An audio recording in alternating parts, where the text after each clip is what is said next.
your day with us.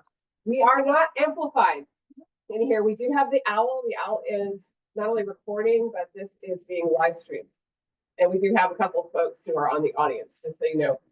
So if you can't hear somebody, we need you to raise your hand so that I can ask them to speak out. Okay. It's the best. Sandy, I think the first slide, isn't it? Here's what we're going to do. I'm going to give a reminder about what we're doing when we're doing council goal setting. Then we're going to talk about the 3 strategic goals. So just so everybody knows, in advance of goal setting, I ask council members for their individual feedback. And then they send it to me and I compile it. And so the city has 8 strategic, or had last year adopted 8 strategic goals. The council would like to talk about 3 of the 8. The other 5, we're going to assume we're going to continue on into next year unless somebody says, no, I don't want to do that, but that would be something that would come up during the conversation. Then there were several initiatives. I want to say 4 proposals for us to do some marketing, but there were different notions of what we would be marketing, who would we be marketing to, and so we're going to do some conversation about what the council's intent is around that before we move into the discussion. Then we'll move into the discussion about initiative, and I think some of you have heard me say this before. For me, an initiative is a major policy project that the council is going to spend time on, and it's likely going to take us somewhere between 12 and 24 months to accomplish it. This is the major policy work that you see the council doing over the year. It's also something we use to prioritize during the budget process, and the mayor and I use it to prioritize when we're setting the agenda for the council to make sure the council is spending the time on the things it wants to spend time on. And then, of course, after we get that done, I tell councilors we can usually make significant progress on between 15 and 20 major initiatives in a given year. It doesn't mean we'll finish them in a given year. It means that we'll make significant progress. The last 2 years, 2 years ago, the council identified 20. We made major progress on 17. Last year, the council identified 19. We made major progress on 17. I do think that's sort of random that they were the same number. I don't. That's not a trend. Although, I think it's between 15 and 20. And then we will debrief about how the day went, and then we'll talk about what happens next. Okay? All right. So why do we do goal setting? Before I talk about why we do goal setting, let me just remind everybody that the city has identified a mission, what we're about, and we've identified values. And staff know that I view the values of the organization as how we measure this performance. So our mission is to cultivate an exceptional quality of life for everyone in our community. The word cultivate took us a really long time to come up with, so please don't question it. But I would get high-centered on the 2 words that start with E. First, exceptional. I think this is an exceptional community. I think the city is a major contributor to why it's such a special place, and we deliver services at an exceptional level. And then everyone, which is that we serve 41,000 people. We probably only engage with 3,000 to 5,000 of them in any given year. Some of them never call the city. They're busy. They're running their lives, but we work for them as well as the folks that we do regularly engage with. And then our values are respect, which simply means we respect every single person and every single issue that they identify with us. Excellence, that is, we strive to do the best work we can. We're an innovative organization. We're a learning organization. Public trust, because it's actually our most precious resource. And I think of trust is both a noun and a verb. And the relationship that exists between people in Lake Oswego and the city is pretty remarkable. It's many of our community survey results. But even more importantly than that, when people trust the government, they vote. They come to meetings. They spend their Saturday with us at a meeting. They volunteer for boards and commissions. They pay their utility bills. Trust is like the way that's the grease that makes the city actually run. And then service, which is we do this in service to others. This actually originally came out of the conversation, the sort of flip phrase, no call too small, because I think it's not just that we're in the service to other businesses, that the city delivers higher quality of service than most local governments. We go the extra mile for the people of Lake Oswego. Okay, but what we're doing today is about aligning the organization. So the council members, You guys are elected to represent the worldview of the people who elected you. I always feel like the moment you get elected, that's what the community is telling us what they care about, what they value in the community. But you're also really responsible for making sure that we're headed in a direction. So we developed 2 years ago a preferred future statement. I didn't get any requests to change it, so I'm going to run it by you in a second, but I don't think we're going to do it, which is like, where are we headed in the long run? And then we talk about how we're going to get there. And that's where the strategic goals come from. I think of them as 3 to 5 year time frame. They need to be updated every 3 to 5 years. So that's why it's good that we're doing 3 of them today. Then the tactics or the initiatives, which is where you're going to actually spend your time, which you're actually going to do. And then last but not least, it's all the stuff that the staff largely does, right? The work we do in carrying out your things. So when you see the council initiatives, you'll see some of them are actually about making sure we've got clear policy direction so that when we're doing this work, like there's one proposed around code enforcement. When we're doing this work, we're doing it in alignment with public policy. All clear. I also I showed you last year the airplane. I decided I really like the airplane, which is this is what we do as a city organization, and largely you'll see down here in this thing. This is largely council, which is you decide what we're about, where we're headed. You also establish the longer goals, the priority action items, which are the initiatives. Again, mostly you planning and oversight. You do that. But you do that in cooperation with staff. Then the projects are actually done by staff, and the day-to-day work like sweeping the streets and stopping people who run stop signs, that's actually mostly carried out by staff. Now you do get feedback about that. You do have a role in it. You do have oversight, but mostly, hopefully, if we're doing a good job as a city organization, you don't have to spend a lot of your time. Okay, clear? All right. This was the preferred future statement. I am going to read it to you because there are people who can't see the screen, both because it's small, but also because they can't see. In 2040, Lake Oswego is a safe and welcoming community where people of all and families at all stages of life, backgrounds, and abilities thrive. Our incomparable quality of life is found in outstanding municipal services, including that first, destination dining and shopping districts, innovative businesses, premier schools, varied housing options, our spectacular setting along the Cedar Lake and the Willamette River, a deep connection to a beautiful and healthy natural environment, parks, cultural and educational opportunities, and exceptionally engaged people. It's actually pretty solid. It feels like a reflection of what you all talk about all the time in terms of what we aspire to do. Pretty awesome. Which is why I'm glad that you don't want to revisit. I don't know if you can make that result. Anyway, okay. So the council is going to use a piece of technology called Pool Everywhere to do this. I need y'all to get out your cell phones. Is that cell phones worse? Laptops? Laptop will work, yeah. Whichever is most convenient for you. And I think you're going to see up at the very top how you get there. It's pollev.com/twinrunner311, right? Can you see it? I know it's small, so you see it.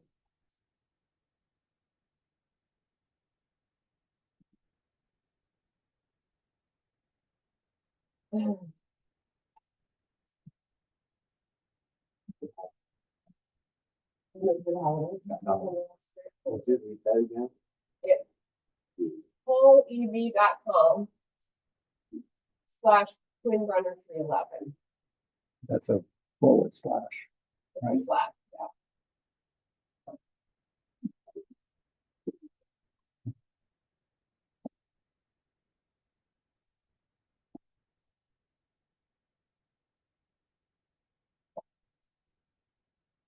Yeah, you can, once you're there, you can answer the question, the practice question, see how the software is working. Is in celebration of National Observe the Weather Day. That really because really today, National Observe the Weather Day. What meteorological conditions do you hope to observe this afternoon? First option, clear skies. The second one is scattered cumulus clouds.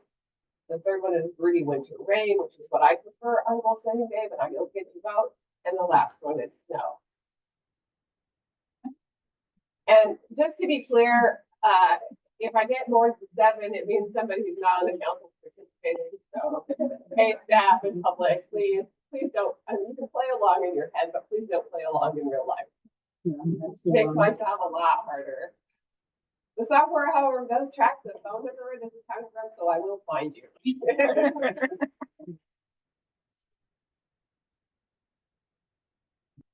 One person who's not a refugee from the Midwest. No. Oh, I've lived in the Midwest for 7 years. And New England for a year. I like somewhere that I'm not sure. Oh, yeah. It's a forward slash, not a backslash. So. If you forward slash. What's the song? So we can participate in other people's polls. We have this lesson. Good. Mhm. Go over here. That's number one. Did you choose no? You were number one. The first one, He was able to get it done quite quickly, is what he's saying. yeah, I was the first when I pushed it. Yeah, it's pretty instantaneous. And so 6 of you have managed to vote so far. The weather that we actually have is snow. Well, Okay. not one of you unvoted, that's great, you're allowed to do that.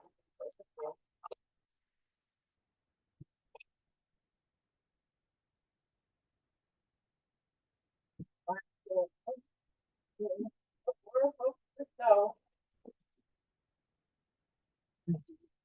Oh, rebel with people. oh no, that's right. Yeah. Alright. So Quinn, after you guys get done, Quinn's gonna close the poll and then we'll move on. Okay, so, we talked briefly about the event. Now we're gonna move to the strategies that you guys identified as ones you wanna talk about. And we're gonna start with the one where you gave me the most feedback. So these are the current strategic goals. The first one is ensure a safe, secure, and prepared community. There was no changes recommended there. The second was support business investment and job creation. There were no changes proposed there. The third one currently reads foster a welcoming and inclusive community where all people have the opportunity to thrive and have equitable access to city services. Lots of discussion or lots of comments submitted on that one. The fourth one is combat climate change and strengthening community resilience to climate impacts. One suggestion proposed there, we'll talk about it. You'll talk about it. The fifth one is strengthen public trust in the city through continuous improvement, outstanding the catch-all for what we actually do. And no changes proposed there. Number 6 is invest in Lake Oswego's high-quality parks, natural areas, and recreational amenities. No changes proposed there. And the 7th one is improve transportation connections, mobility, and safety for all travelers and all types of trips in Lake Oswego. No changes proposed there. I mean, I hope you're noticing that these not only have statements about sort of what's the general category of work, but what's the direction of the city in doing the work. And then last but not least, conserve the community's character, sense of place, and quality of life by planning for change and growth. And there's one proposed change there. Okay. So the first one we're going to talk about is foster a welcoming and inclusive community where all people have the opportunity to thrive and have equitable access. There were 3 changes proposed. The first proposed change was to focus on the image of Lake Oswego as a welcoming and inclusive community as a regional state. And several comments about how people outside the community perceive it and how those of us who live here don't perceive it the same way. The next one was attract and support a diverse population where all people have civic agency, the opportunity to thrive, and equitable access to city services. I actually think this came out of the Youth Leadership Council, but I think the material difference between the current goal and that one is really the one about essentially attracting a diverse population as opposed to just being passive. And then the third proposal is to delete this goal because it ought to be part of all city operations and move the initiatives to the public festival.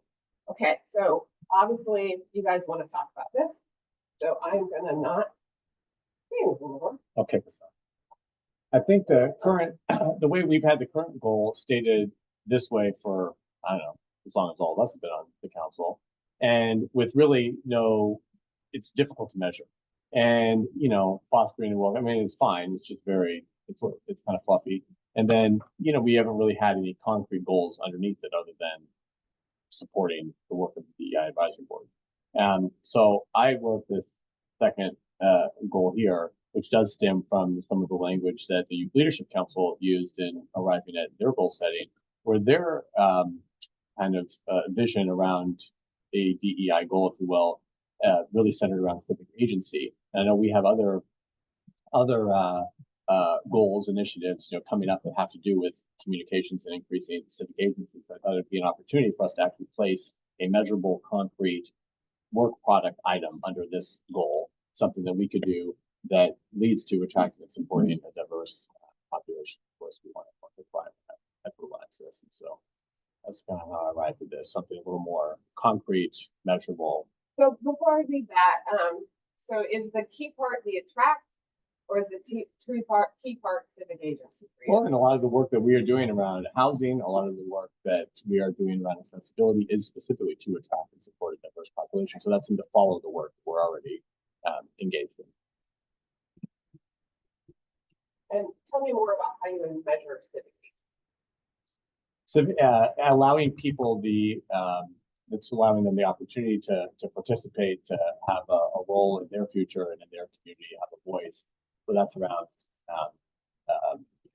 communicating opportunities. I mean, a lot of this furthers work where we've already done around how we reach out and engage the community, but a lot of that's just empowering them to have that ability to know what's happening in their community and to provide inputs into it.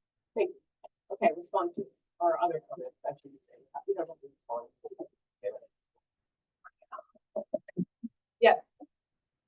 I see number 2 as a group 10, and the outcome would be improve the image of box for everyone.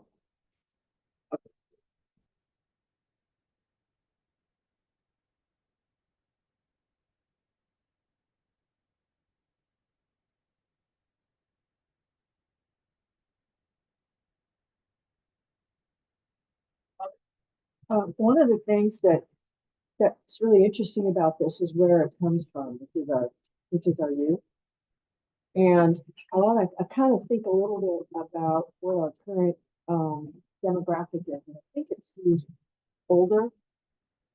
And I think as we move forward, we really do need to pay attention to the demographics that we're trying to attract and serve, which would be the younger demographic. So I think that there's merit in the suggestion. Okay.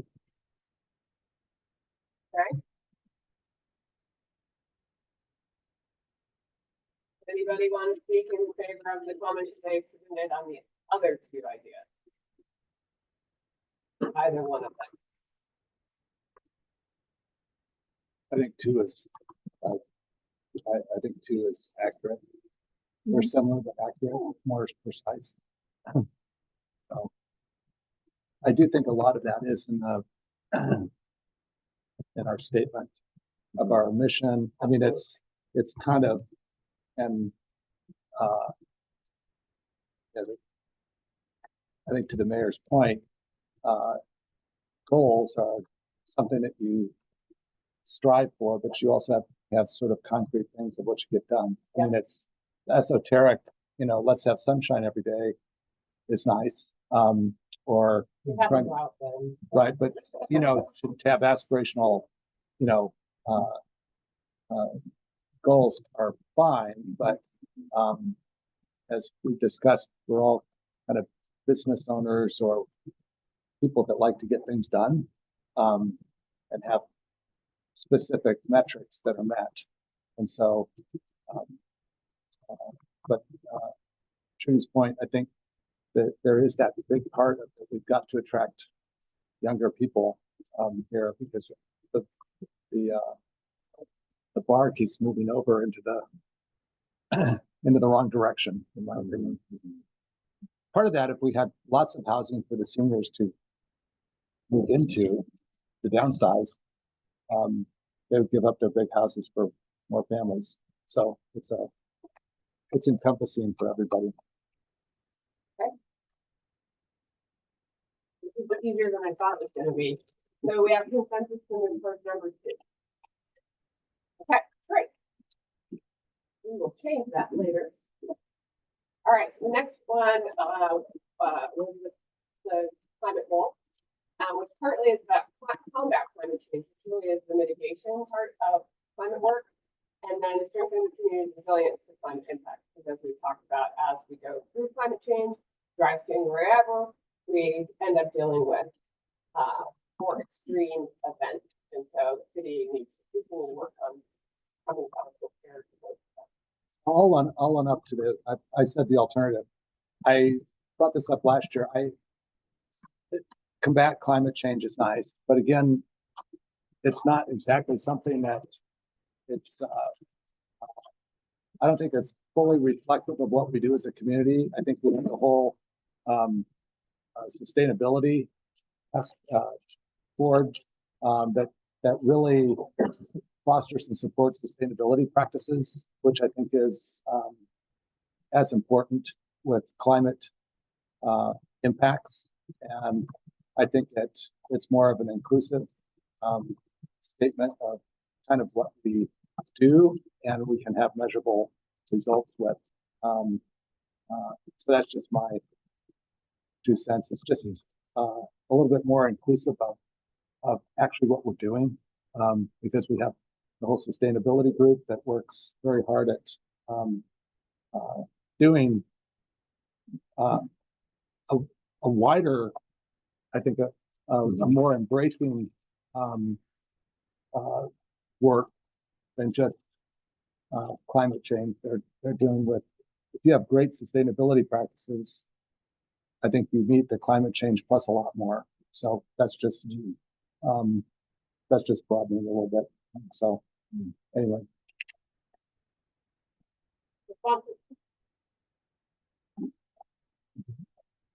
Well, I think, thinking once again, harking back to thinking about upcoming generations, climate change is a reality for them. And I think it's important to leave it front and center.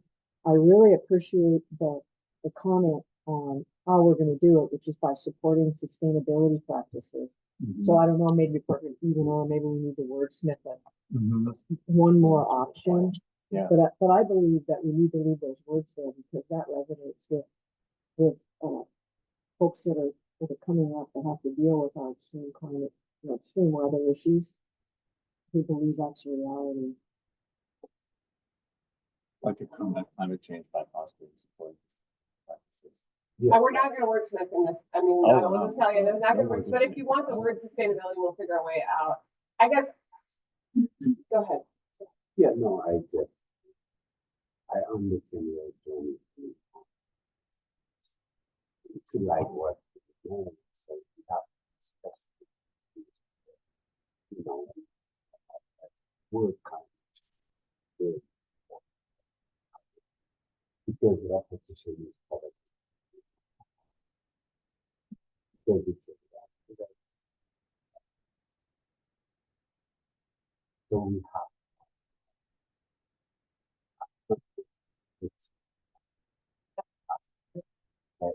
we have to justify it by frustrating or incorrect.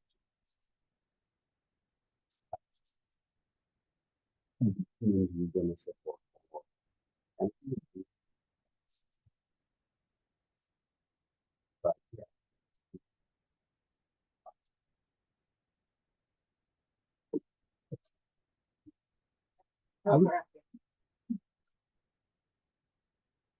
The word combat to me means we're at war. And I haven't seen us being at war with climate change. And I don't see us being at war in climate change next year or the year after. And I don't know if we have it in us to take a war with climate change. So going to the proposed alternative, I feel like we're downgrading the situation to match what we're doing as opposed to where we're going. So I could see foster and adopt sustainability practices. So we've taken action toward the goal, whatever that is. Otherwise, foster and support means we'll talk about it. So I don't know if we're in a combat position, and I don't know if we are in a position to take that combat position. So I like it to be more. Mitigate. That's the word most people use. We're Yeah. going to I'm fine with that. keep stepping Yeah. up in the process and not be stagnant.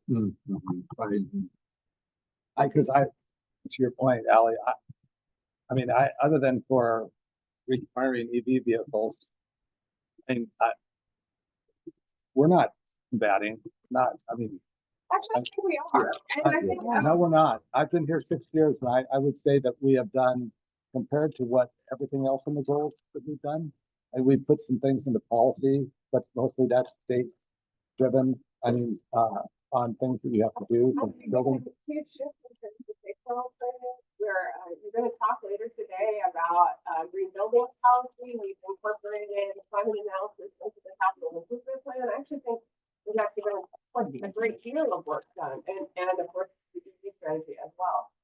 So I actually there's been a great deal. It's not very fast. You only have to have a person pointing at it, but I do think that you have, I mean, collectively done quite a bit.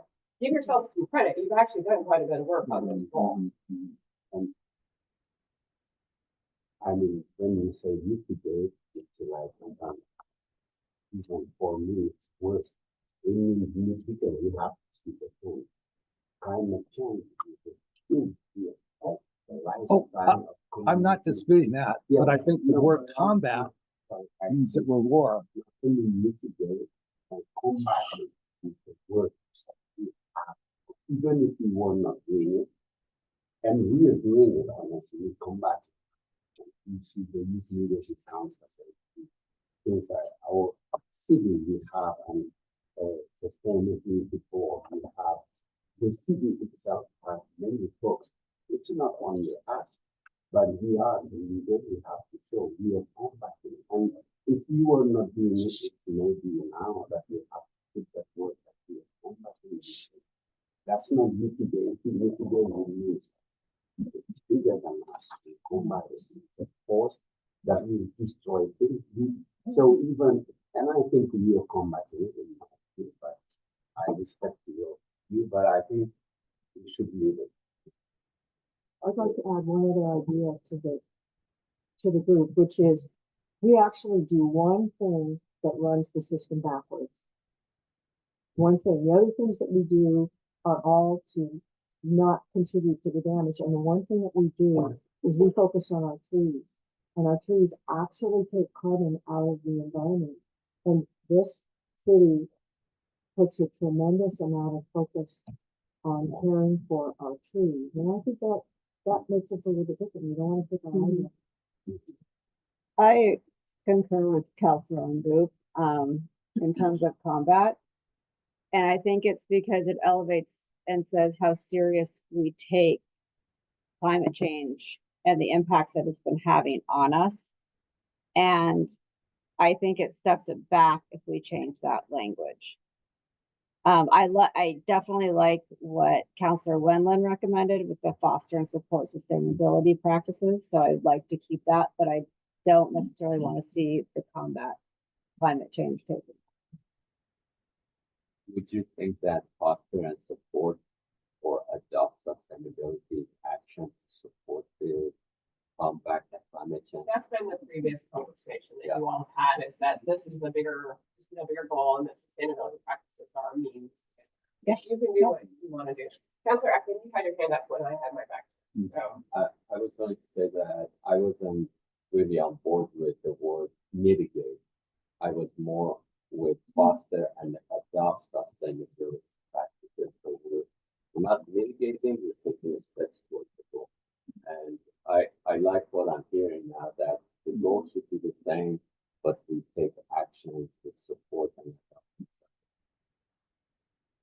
and that's essentially what your climate action and sustainability plan does. I mean, you do have a policy document that does this. Okay, then I'm fine. Are you I just- really? Well, I think it's I just for us think- to challenge ourselves well, to- yeah, no, I'm challenging us because, I mean, who did not drive their car here today? Okay, one. Well. Okay. You Who did not arrive in a car today?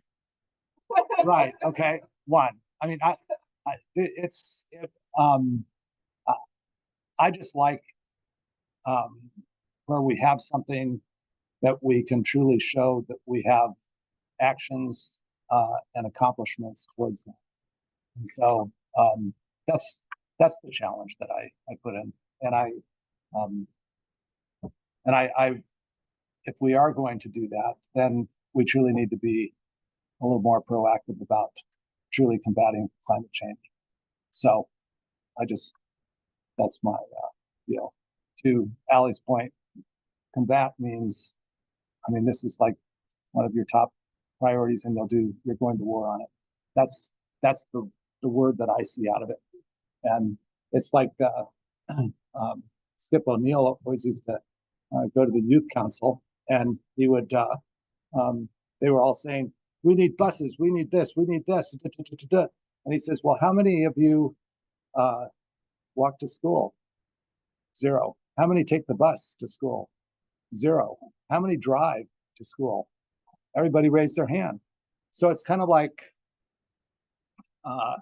words versus actions. That's all I'm saying. So I'll leave it there. I hear what you're saying, and I don't disagree, because I think but there are so many ways and so many things. So people sometimes, doesn't mean they're not doing anything to do it. So to sit there and just say, because you drove, that means X.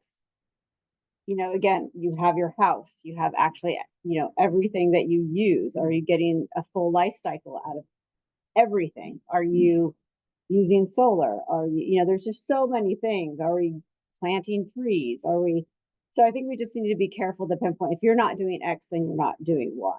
So I agree, but I would just be careful in that. I guess that was just, well, I use an example just like combat. So, I mean, yes, there's a lot of things, right? And you go like to the East Coast, they don't even know what recycling is, you know, which just drives me nuts. It's like, where's your recycling? Oh, we don't. You just throw it all in the same thing and it goes out on the barge and gets dumped into the right. And then we have the little recycling. What do they call it? Ridwell. Yeah. All right. I think you're leaving this the way it is. Can I see? All right, you're leaving it the way it is. All right. To the next one. All right. All right, your current goal is conserve the community's character, sense of place, and quality of life by planning for change and growth. And I will tell you that this goal has not changed since 2020, when we were in the process of implementing House Bill 2001. And so we were super concerned about making sure that as we did that, we weren't fundamentally changing the way like to go. Okay. No, this came from you, so I'm just going to call you out. Oh, I'm trying to streamline it. I think there's, you know, some opposing things like, well, we're going to grow and change, but let's also keep it the same. And that's makes it complicated. We're special. Didn't you know that? Okay. Thought. Councilor Morgan. Well, I think one of the reasons why people come here is because of the character and the sense of place that we have. That doesn't mean that you can't evolve and grow and still maintain some of those feelings. If it doesn't say evolve, it says keep it the same. Oh, it's the word conserve for you. Well, I'm just, you know. It does have a, the root word is. I'm just saying it's a growth goal, and it's also saying we're going to keep it the same. Planning for change and growth. So it's not saying to stay the same. It's saying to plan for change and growth. Yeah, there's opposing words within the goal. That's all. Can I ask a question of the mayor, just because I have been moving on this one a lot, because I think that the challenge for me with this is there's no implied direction. Like all your other strategic goals suggest where you're trying to head, and this is just like an activity. What if you flipped this on its head and said, plan for change and growth in a way that protect, I don't know, the word protect is also not awesome. It also maintains a sense of place and high quality of life. I do think this quality of life piece is obviously. Maybe yes. while maintaining the community's character, sense of place. planning for change and growth while And maintaining, maintain the. while maintaining. maintaining the community's Support. character. All right, I don't want to, again, I don't want to get into Yeah. the exact words, but what I'm trying to get at is it the problem? Well, I think in character order is of also operation. like a nebulous word, you know, like quality of life is a little, it's just, character means different things to different people. And Well, every neighborhood in It's this just a lot of community has blah, very blah, blah. different. Yeah,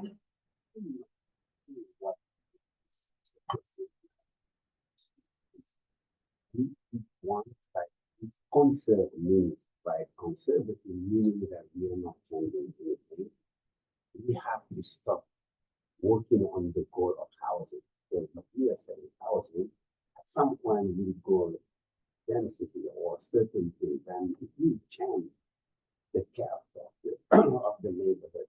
But if it's conserved, I don't know conservation, if it's on a more positive way like that. I agree with, for example, we are here in First Edition, there are some historic places that we just cannot cut it, destroy everything, cut the trees, and that is a problem. And that's the word conservation will come in my mind. And maybe the word is good, but we have in mind the change and growth.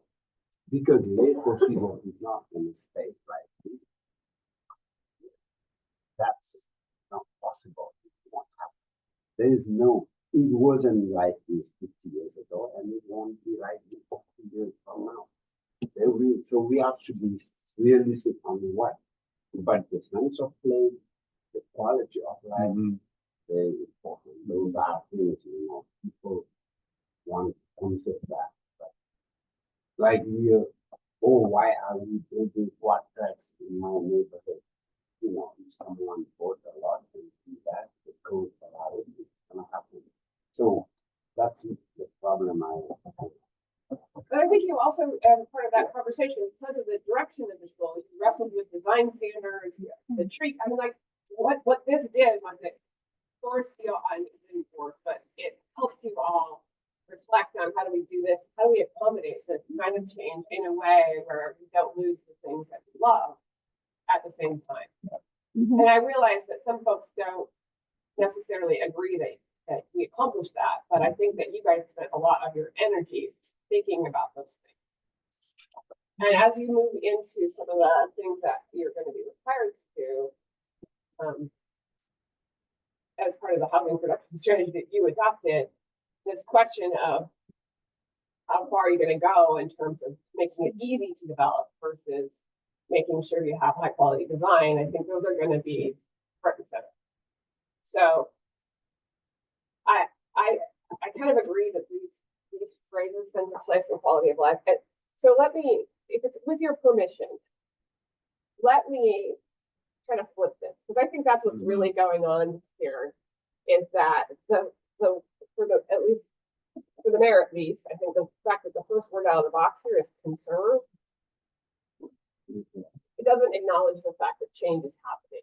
the items that we put under here are all changed. Right. Yeah. Well, Go so, ahead, John. and I agree, we have to, I think flipping those is fine, maybe take out conserve and put in maintain. But I think We'll build enhance, right, enhance, in a positive right, way. enhance the, right. Even if you have enhance on there. Yeah, that's a good. But I think there's, and I'm not gonna pick on our neighbors, but Beaverton is an example of when I grew up, Lake Oswego was small and Beaverton is small. And now look at the difference.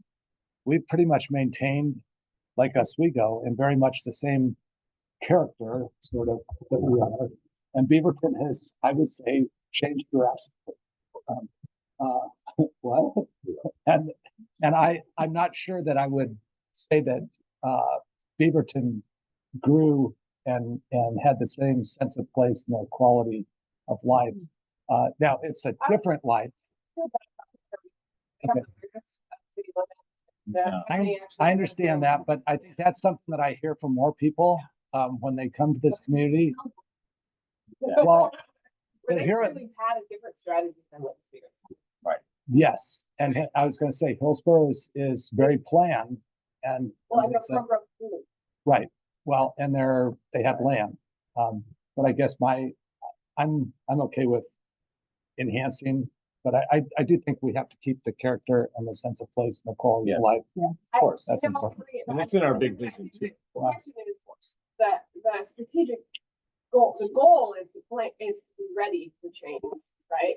Yeah. And the direction is to do it in a way that enhances the character of the community, enhances our sense of place, and enhances the high quality of life we already experience, right? As opposed to dealing with change in a way where we let stuff happen to us. I'm gonna go with first. I think that's where you guys are. You said what I wanted to say, keeping it the same, and yet plan for change and growth, that's not gonna happen.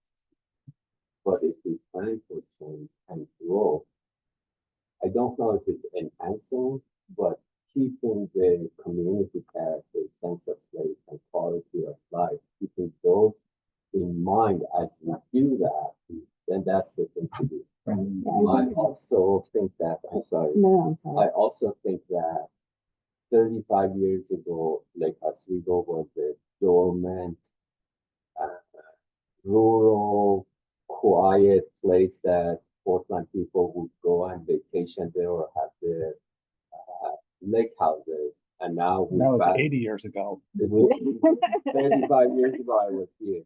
And you fast forward today, we're a destination. And if I compare Lake Oswego to the other neighboring cities, I take Lake Oswego any day of the week.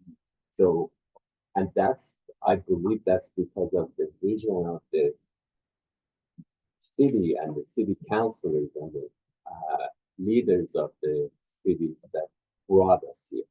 So I asked us 30 years from now, when the city councilors are sitting and talking, how do we want them to reflect about us? So those are the type of things that goes through my mind every time I see a goal like that.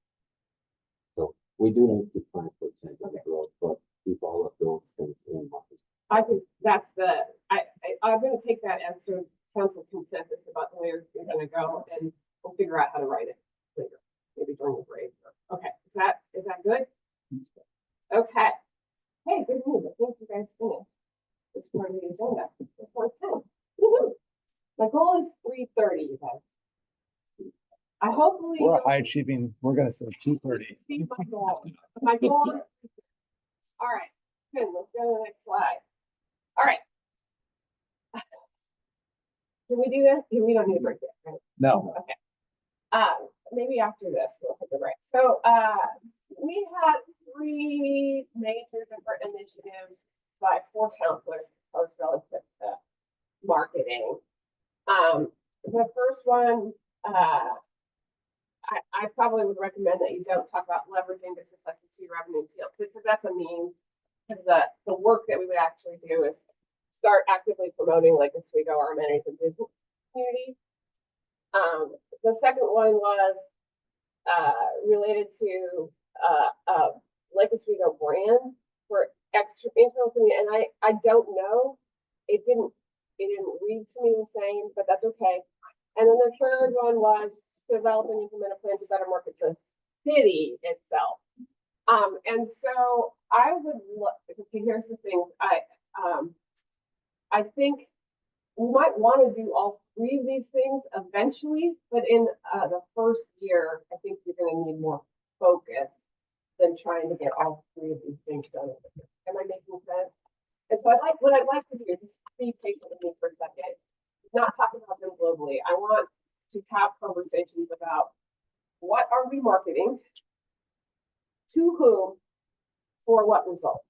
So I'm gonna walk you through 3 questions related to what you as a council think we should be marketing, who the customers are, right? We market the product to customers, and what that might look like. Okay, okay. Let's go to the next slide. Okay, so I think implied in here were 4 big ideas. Marketing the city as a place to come spend money. Of all of them, that's probably the actual easiest one. Well, no, maybe the second one's the easiest one. You could be marketing city services, or we could be marketing like this, we go to the place. And then maybe you have a different idea. So could you take your phones out, your next voting, and tell me, you're gonna rank them. I think we have like kind of two separate ideas. I think maybe Council. Yeah, I'm struggling with this from the perspective, I think there's two initiatives, and I'm not saying that we should do them both at the same time, or anything, because we might not have the bandwidth. But I actually think we're marketing we're talking about two almost different groups. So when I see city services and activities and programs, to me, that's more our city, the people who live within the city. Yeah. When we talk about the city as a place to visit, shop, dine, and the overall image of the community, to me, that extends much broader than our city. Agreed. So it depends on what initiative we're going after, what we are marketing to. So Agreed, and that's what, okay. I don't know how to answer that question. Could you kind of explain the two different, as you understand it, ideas that are out there? So when I see city services, activities, and programs, to me, that's Without thinking about this, you just give a general overview. I think Martha's just confused about what the proposals are. Okay. I think what we have is two. I'm not but let following me- the proposals. I don't think it's a matter of me being confused. It's me wanting to get you all to give me some clarity. Well, I think what we have is there's a notion that we want to make some adjustments and modifications to the city's own like communications department strategy on the communications the city puts out through all of the means that it does it, social media, hello, all these different strategies the city has with our current communications department. That's We don't have a communications department, so we're all clear. the team. And then of people that work on We have a highly communications. decentralized communications function. Yes, highly decentralized. And then, Highly so that's one org.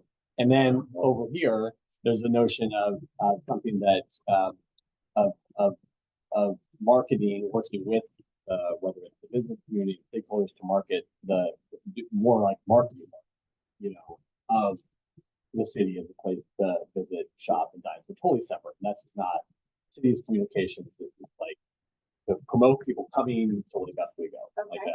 And so two separate, I think those are like what you saw in the initiatives come forward. So one city-based city team, the other more like third party working with the business community, come visit us and stay here. So can we just go back to that previous slide for a second? I'm number 2 on that. That's me. Yeah. And I've been talking to a number of our partners, the Chamber, like Oswego Center for Performing Arts, the Arts Council. I haven't talked to Rotary, but I've kind of different things with Rotary. They're a little less worried about brand and whatever. But I think what I'm hearing is from all of them is that building Lake Oswego brand holistically, so that we do bring in, it's bringing people to Lake Oswego and figuring out a comprehensive plan that everybody is using rather than having sort of a less strategic marketing plan. So from that standpoint, it's certainly from the chamber and the arts community and so on. It's definitely bringing people into this community by telling everybody about Lake Oswego. I think that's that part. So. And do you agree with that, Jeff? Yeah, I think that kind of the first and second bullets, they go together. Okay. Yeah. Yes. And then the third bullet is the other. Right. All right. So leaving aside all of the means, okay, and I know you guys all have ideas, and don't worry, if we pick this as an initiative, there'll be plenty of opportunities for you to share your specific.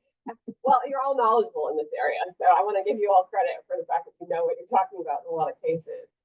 I think the phrase that we underline is what I would recommend that for now, just for shorthand purposes. And I might even not say start. I would probably say actively promote, like as we go, our amenities and businesses. But I also don't want to lose this. It's not so much a comprehensive, it's a coordinated strategy. Yeah, well, Right. I don't know, marketing plans are pretty comprehensive, because you've got all kinds of different groups in it, it's not just a, But marketing plans are comprehensive if we're clear about what we're trying to get. And what we're trying to get is more people from outside Lake Oswego to come here, to Correct. shop and dine, right? To Right. spend, let me say it again. The goal is to get more people here to leave their money behind. This is correct. correct. Okay. It's a little dirty. Yeah. It's different than, let me say it, I mean, it's different than, making people feel warm and fuzzy about Lake Oswego. It's different, frankly, than getting people to come to our free city events.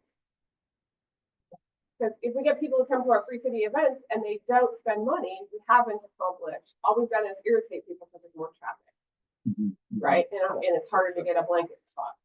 So again, the goal is to get more visitors here for the purpose of essentially supporting our retail business. Is that correct? Alliance running economic development. Yeah. Well, I think also, Yeah. yeah, I think also, I mean, you know, one of the perceptions is that I think that what we talked about later, I'm hoping, is that Lake Oswego has a branding issue because we're unwelcoming. And I think, and I'm just going to point to our city attorney because she is a wonderful person. She had and you can stop me if I don't share your whole story, but she had the occasion where a tree fell on her house and she had to get repaired. And she came to Lake Oswego in a rental with her partner, and they spent here and they go, oh my gosh, a lot of the stereotypes about Lake Oswego really aren't true. And so I guess part of that is it's an encompassing messaging. If we get people here, they experience Lake Oswego, I think that's one of the ways that we're going to build the brand of what Lake Oswego is. We are a welcoming community that has great services, wonderful places for business to eat. I mean, all kinds of things. Yeah. I guess that's the branding. I agree that may be a positive benefit from Yeah. the strategy, but it's not a goal. I think one of our goals is to bring people to Lake Oswego Yeah. and build the brand. Yeah. What is our brand? Well, I think, Let me let somebody else talk. Go ahead, Alan. And then I heard Mr. Mayor, and I think this is what I heard. I wanted to see it to see if it resonates with others. And then I heard that City of Lake Oswego, and I have personally had many inputs about that the City of Lake Oswego is running the city very well, and people are happy about it. I'm hearing that we need to showcase our wins. yeah, I think that's the second issue. So can we? that's correct. Yeah. This is what I heard. We need to celebrate our wins. That's one. And the other one is we want to make sure that we are not judged based on 80 years ago, and we want to show the neighboring cities and the world that Lake Oswego is a new Lake Oswego, and with that comes businesses, dining, money, anything we want to say. There's two different things here that I don't know if they're separate, but definitely tied up with it. So those are the things I want. You know, I appreciate that. I will say that I have to resist all the time the temptation to say everything's connected to everything else. And I mean this with affection. I'm going to say this again. There needs to be a level of focus for staff to be able to succeed.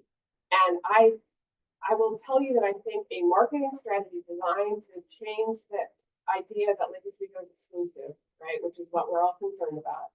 Exclusive, racist, name any negative thing you can say of, is a different marketing strategy than one that's targeted at helping support our retail businesses in the relatively short term. I agree that there's overlap, but the focus is what's going to make a difference in terms of what we deliver to you, in terms of a product. I agree that one may support the other. Yeah. However, Okay. I think you guys need to identify a policy focus so that staff can deliver a product that meets your expectations. I think we're trying to do that, but on one hand, racism is one thing. On the other hand, economy is another one. And if you put them all together, it's like, do we take one at a time or do we take a bunch at a time? Right. And You all are saying the same thing. It's a resource question. Well- Go ahead. Yeah, like I put something there. And you know, when I'm talking about family, it's the same view we have. Our story is the same. When I said I was going to offer you school later, because people were laughing at me, literally. Innocent people can't hear you. No, I said when I said I'm opening this school, they were saying I'm crazy. No, late doesn't go. People and myself honestly at some point, I used to come to Lake because I had a lot of students. I never saw that thing, but when I lived here, I realized that I lived everywhere in Portland in the last 30 years, everywhere, even Liverpool. But what I noticed, our community is more progressive. I tell the mayor every time than any of those. Or I wasn't sure that if I ran for city council, I would have the votes I have here in anywhere of those places. So the idea of letting people continue and it hurts the business because a real estate agent has to tell people to call me to tell them that yes, it's safe come. And there are folks that have money that are even maybe people I don't like people who are in stars or that say, oh, that's a place where I don't want to go. But why is that? That it is continuing and it's a sort of a lie or something that's a, you know, maybe that existed time ago, which is real, like it was a sundown city. But should we continue to accept it? It's like when I come and tell you you are a slave driver. But slavery only 100 years ago, what we continue to say that Joe is a racist or no, we have to brand the city and what Councilor Wendell is so true. The branding will create the same thing when people are safe to come here or you go, police will pull you over. That's what you say. They say. So let me go to Council. I think we got you. I think we got you. So, Yeah. you know, I think the question that Councilman Booth is raising is to what degree do we think that this image from the past is impacting people's willingness to come and do business in our city? That's, You I have guess a a lot judgment less call. control over that larger. Let me just be candid with you. You have a much lower ability to control that larger narrative. So if that's the goal, if the goal is to change the larger narrative, it's probably a 15-year plan. No, I don't that's, think we I think you guys have, I mean, I've been around long enough in the business community to see that our philosophy, like we literally did marketing back in the day. And I mean, the big debate, it was a big debate. It's like, we don't want people to come here. That was literally, we don't want people to come here because we don't want the traffic. And all of our businesses are supported by the people that live here, which is a complete farce. It's always been a farce. And I think what we're saying is like, it's time to like, let's pull that back, but that's ridiculous. And people do come here and it's a great place to be. And we want to actively promote that and bring people here because that, by not doing that, we have furthered these other goals and we don't want people to come with these notions. Yeah, and I'm not arguing with you about that because I think that's an accomplishable goal. Yeah. So I think that's what we're saying. Is that what you're saying? Because that's not what I hear Is that what? other people saying. I mean, I don't see how you have a marketing. What do you say? Hey, marketing, we're not racist. Come to Lake Oswego. We swear. No, we don't say that. We say what we say. well, and that's why I say the Lake Oswego brand, it takes some energy from this group to determine the brand that we're selling and that what we are going to do for the business community, for everybody else. I think that's we have to be intentional about how we're building the brand for Lake Oswego. That's all I'm saying. Okay. And it's, Just kind of push back. I think you guys have already, can you go back to the preferred feature or preferred? I think you've already told me what the brand is. You've already said, this is what it is. right. Right. And so if it's a marketing strategy to attract visitors, that's accomplishable. With this as the brand. Good. Right. Okay. But Well, if it's a marketing strategy to change, well, I'm not arguing with you.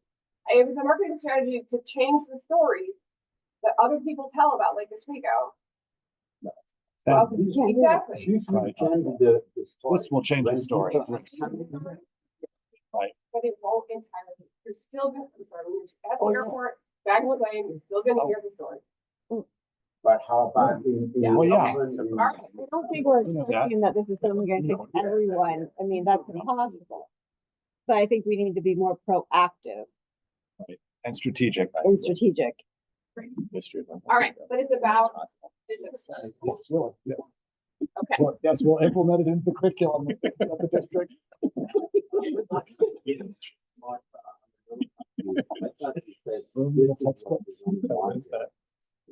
And then you. So are we marketing this? Yeah, because it's Okay. not just visitors. We think that some of the Okay. visitors are gonna move here, like, Okay. some of the visitors are gonna tell story. I mean, I Yeah. think the goal is okay, but what I don't wanna do though is confuse this idea that somehow we're exclusively in charge of the stories people tell about us. No, Okay, no, right. Not That's social great. engineering. This is the story. I mean, we don't have to spend a lot of more energy. You've already done it. Right, Okay. but let me just go back. I think a lot of our community partners are very excited about having a coordinated effort to Yes. get everything Great. so that we can promote Lake Oswego. That's great. So that's what, All right. Exactly. So can you capture something along those lines? I didn't write anything down. All right. Now, the communication strategy is not about marketing. No, no.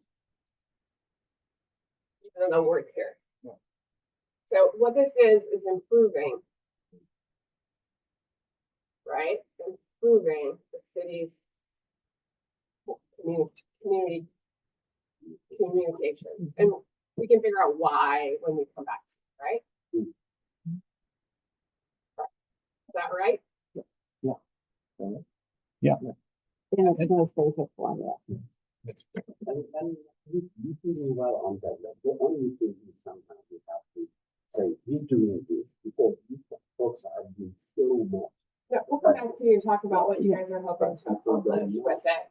Because I think there's already a pretty significant city investment in this area. And so I think what I'm hearing is a desire to have more council policy conversation about pointing it, right? Like you guys want to be more involved in, because there, like I said, there's already a huge amount of city resources that go into that. It's a question of whether it's going in the direction that you want it to go, right? And is it coordinated in the way that you want to see it coordinated? right. And Yeah, so I just think this is great, because just like the code enforcement we were talking about before, this is about you guys putting your hands on the wheel and to steer this ship forward. As opposed to, right? That's what this is about. Okay, right, great. keep going. I say, are we ready to go? Keep going past that. All right. We're gonna move here. We're almost done. No. Get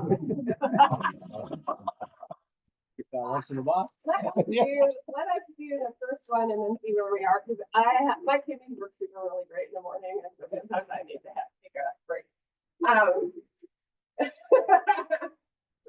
All right, so the first strategic goal is a safe, secure, and prepared community.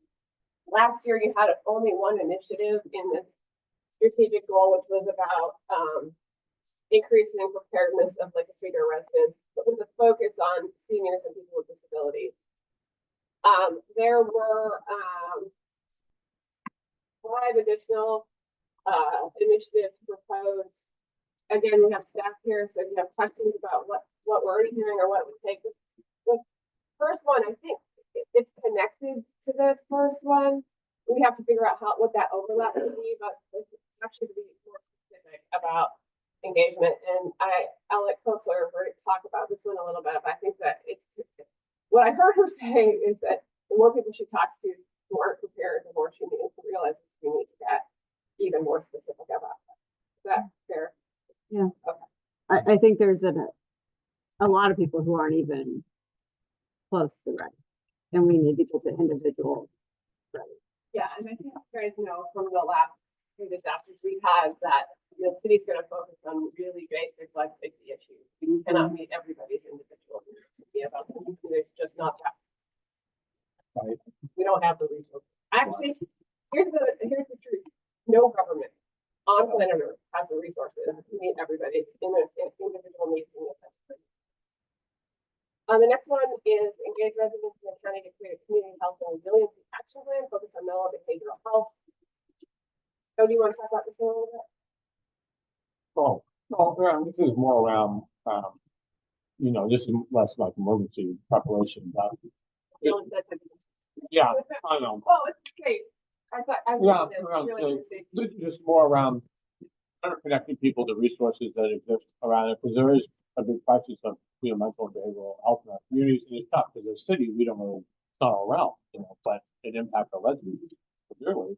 And I've seen over these years we have much better relationship with the county and their staff, and are doing good programs together. So this is more just almost a continuation, I guess, of kind of what we're doing, and kind of pull it into the next goal, which was also mine around, reframing the 50+ advisory board, just having a more, because we are the ones who connect with residents. I mean, the county's not connecting with residents. We are connecting to kind of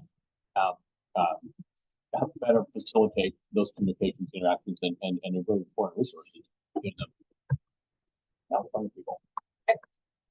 Then the next one was related to wildfire activities, goals related to risk of wildfire.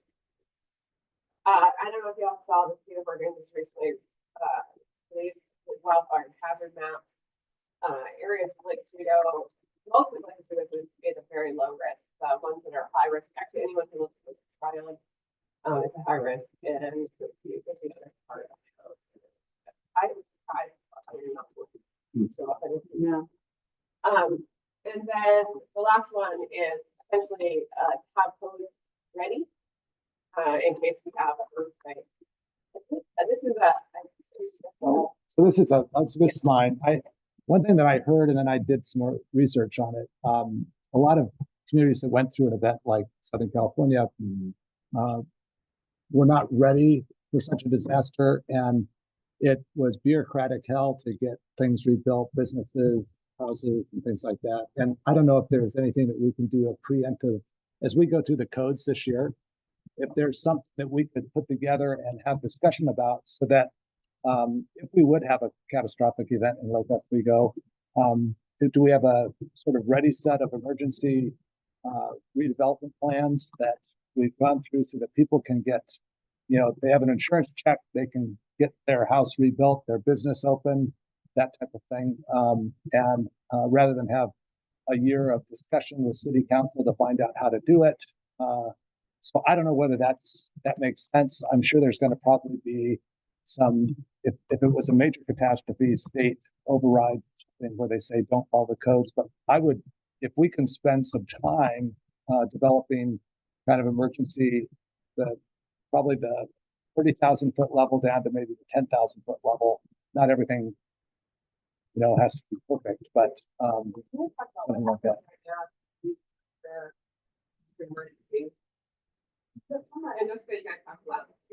From a zoning code standpoint, we already have enough code that if a home or business is destroyed by a catastrophic event, you can rebuild exactly what you had before, even if it's wildly non-conforming, like building setbacks, whatever, build back what you had before. And when I say build back what you had before, it's not possible exactly like that, but to the extent that it was non-conforming, it can maintain those previous non-conforming. So from a zoning code standpoint, that is there.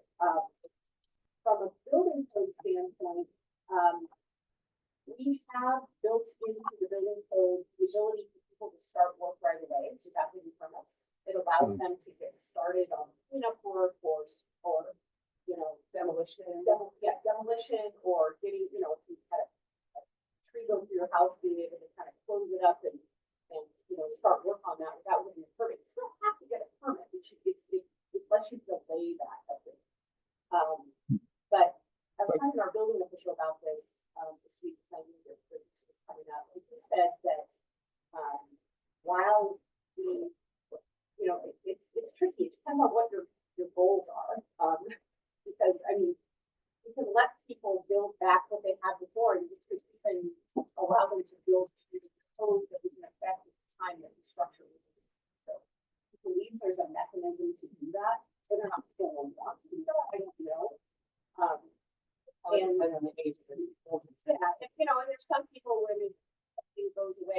want to rebuild it bigger, different, and, so then it gets into tricky. So I don't have a good response for you. I can't tell you there are provisions in our codes that do allow people to get fairly quickly. But if they want to change and have this big grand plans, obviously what they put back there, probably want to make sure it complies with our standards and our codes and whatnot. So. Right. And then the other aspect would be, so you get 150 applications or 300 or 400. How would we as a city deal with that? Because if we say, well, we have 2 checkers and it'll take them 13 years to get through the pile. That's That's- a bigger concern, So I think. having that also, Especially depending, well, yeah, actually, that might be, if I were to make any recommendations, if you guys decide I don't wanna pick this one, I would actually say that having some kind of business continuity plan or plan to deal with the volume of permit would be more of, as opposed to, I wouldn't focus on codes, I'd focus on our ability to respond. And I think it will also depend on the scale of whatever disaster we have, it'll depend on the scale. So if you have the same thing happening, say in that jurisdiction to the north, then our ability to respond with available resources will be more limited. If it really limits its lakes, we go. But if I were to pick this, I would suggest that you focus more on having essentially a plan to deal with the volume of permits, as opposed Right. to Yeah. focusing on the code. And should we have prior years? Honestly, don't be or I just say one person. But you still have to speak up. Everyone is back to that and say, because we go hard. It's not, there's not a lot of places where there are fire hazards. I think we are a key city. When I watch what happened in Southern California, I have been long time I've been talking to fire. You just say, hey, what are we ready? Like that's what I want. Are we Chief, do you want to talk about what it would take to accomplish any kind of wildfire plan? Yeah. And actually, Erica, I would actually ask you to weigh in because it seems like the other thing that happened in LA was water. Yeah. I think we would need to consider a lot of that, but water department's involvement to planning to everybody else's package of stuff. I think it's best bitten off in chunks. If Right. We're going to do it. So one of the things we're looking at now are evacuation plans for the whole city. Some of the other pieces that happen, we do training on an annual basis here. I'm convinced that our folks are ready to fight a wildfire. I'm convinced that we have most of the equipment that we need to fight a wildfire, and we're working on that still. Okay, so you're feeling like we might be somewhat. I think we are somewhat prepared for it, but I think there's more we can do. yet. Okay, that's it. All right. But- Go ahead, Councilor Afghan.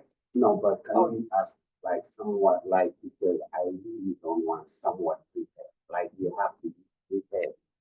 I heard the chief in Los Angeles that the city didn't want to give me $70 million. That if I had it, I would have been prepared to fight it. Don't do us like that, Chief.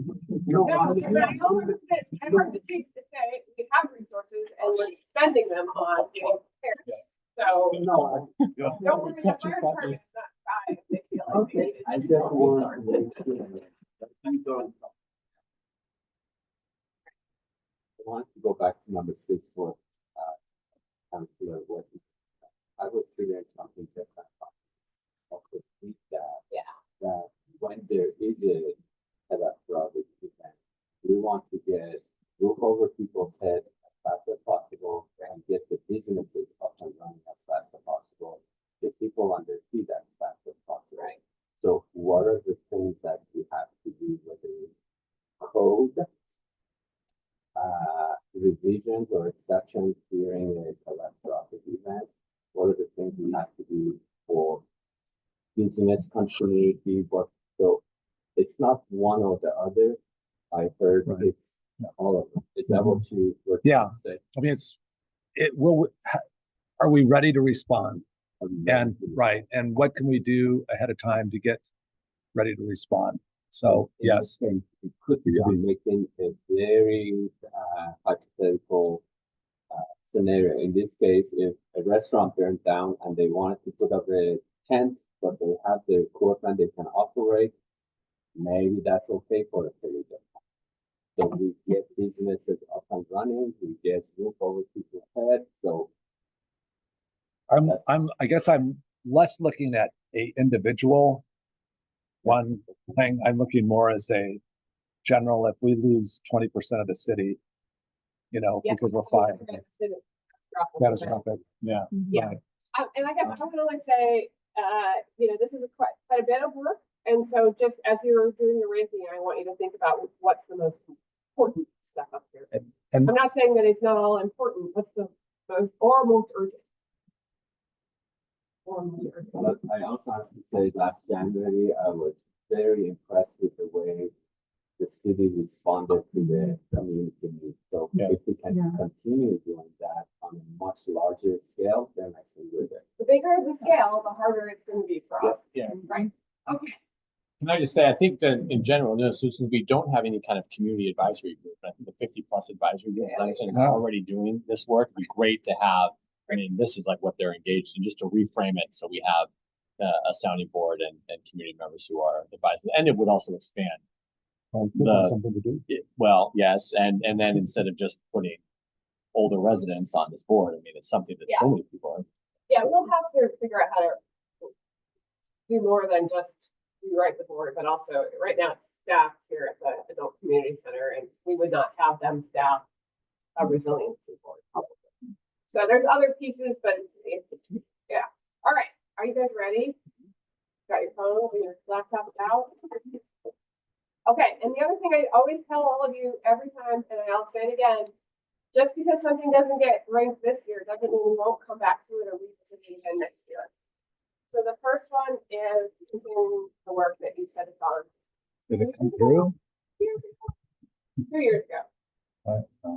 And again, this is focused mostly on making sure people are ready, especially people who are very vulnerable.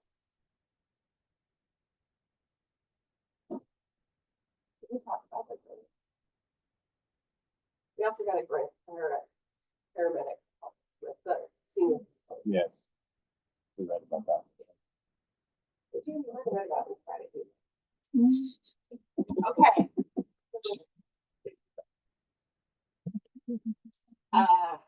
All right, this is getting more specific.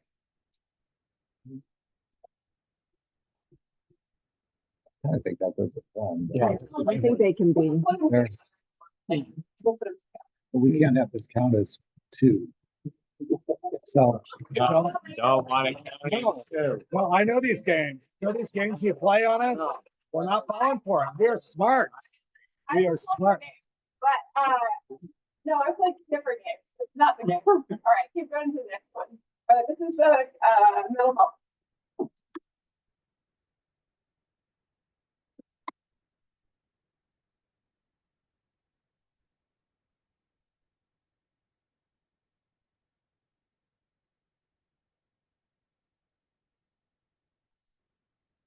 Next one, 50 plus 5%. Changing. Great. We're doing that one. Unanimous. Discussing the threat of wildfire and developing the wildfire.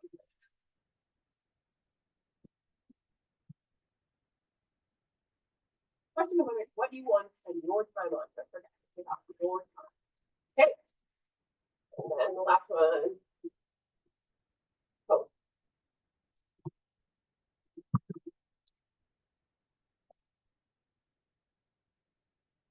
Oh, and maybe any questions? I was on slowly enough. I missed one. Okay. All right. How about you guys mind if we take a comment, right? Or I'm gonna give you 7 minutes. We're not talking about. The next strategic goal is support business investment and job creation in Lake Oswego.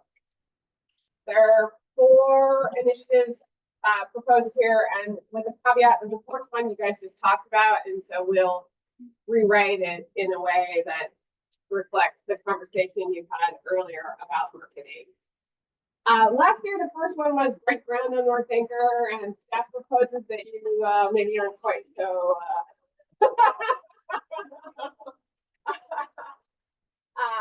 but it does imply that you continue to work with the community, well, which you have to do until 2026.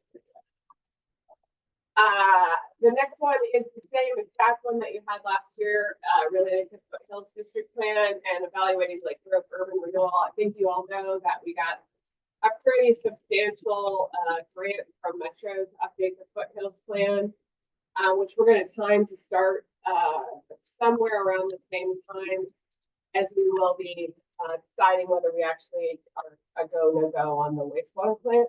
So, because the plan will be different if there's a wastewater plant, in a certain location. The next one is, a modification of what you had last year about the economic development strategy. And you're entering the third year of your pilot project with the chamber, and it's time to take a look at that 2022 plan and also evaluate what you want to do in the long run with the chamber. And then the last one, of course, is one you talked about before. Okay? Questions, comments, thoughts? Well, I don't know. I think we're maybe together, maybe not together, because the reality is we're asking the chamber to do more than just market. Yeah. We're asking chamber to do, yeah, I mean, once again, everything is connected to everything else. It's an expansion. This would be an expansion Right, agree. of that work. Right. But I think you still may want to look at the other work that we've asked the chamber to do.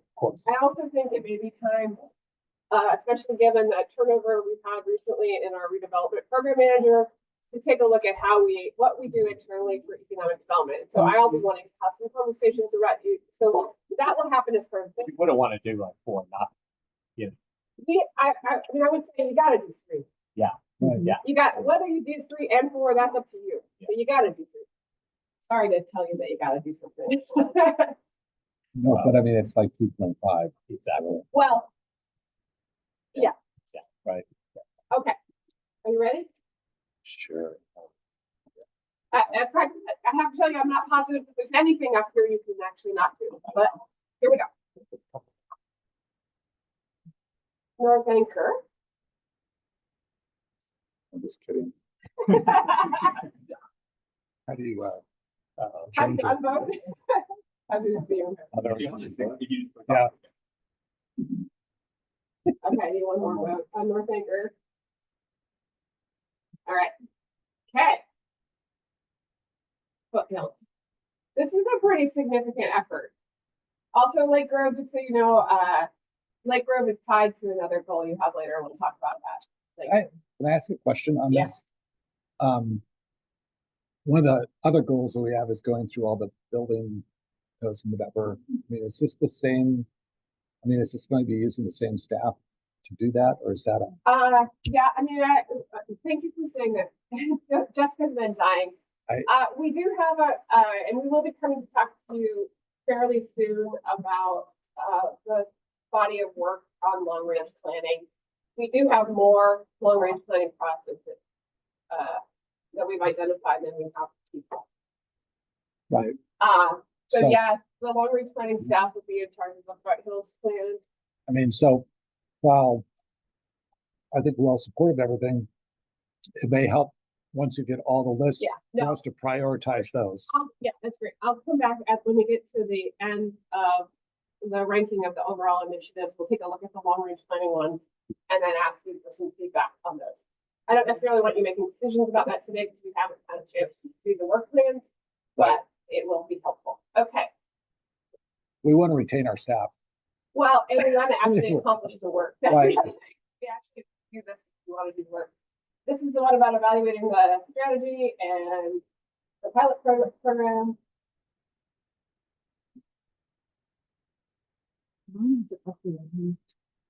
Yours is- Sure, we'll stop talking. Go ahead, Quinn, tell her what. Yeah. Okay, totally have the wrong. Oh, yeah, pull it down and refresh, yeah. Still got only 4 votes in this one now. There's 5. And then who's not voted yet? Okay, woo-hoo. All right, we're doing this. Nice. The next one is the market one. So.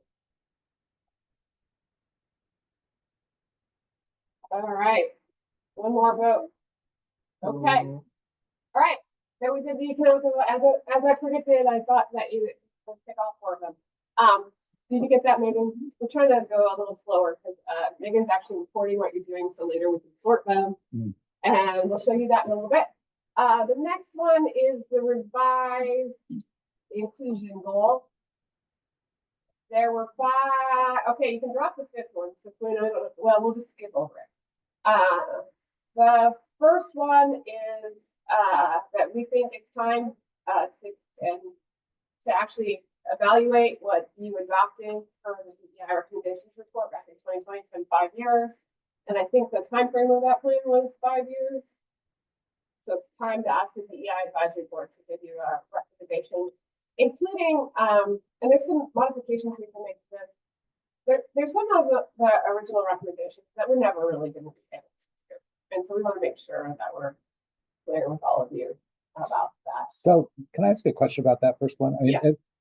While I understand they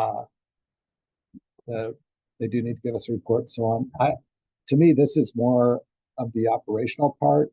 It's not really, I wouldn't say it's a council goal to have one of our committees come up and give us the report. I mean, all of our boards and commissions go through this same exercise.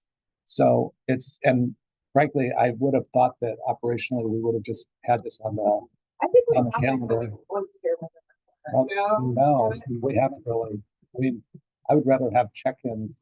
I mean, you know what, the I'm mostly concerned, candidly, I'm mostly concerned with the report containing some recommendations that I think are well beyond our ability to execute as a city, and I don't. And I guess the other part of it that's implied, and I would love it if you guys would have some discussion about that, is that we ask them to deliver a new plan. What? Which would require some level of engagement with you as a council about what you see as the priorities for our plan. We had extensive involvement with the council in terms of the scope last time around. Well, yeah, they were a startup at that point, and now they've been operating for 5 years. And I just look at it as, personally, I thought we would have had more updates from the DEI task force. It's kind of like, I don't want them coming every 5 years to say, here's what, and I would say that, you know, I just look at that as an operational thing that we should be doing anyway, just like all of our boards and commissions. So, anybody else have anything to say about that? Okay, and then the next 3 that were proposed were the ones that were recommended by the SWAN races. Those are verbatim what was SWAN recommended.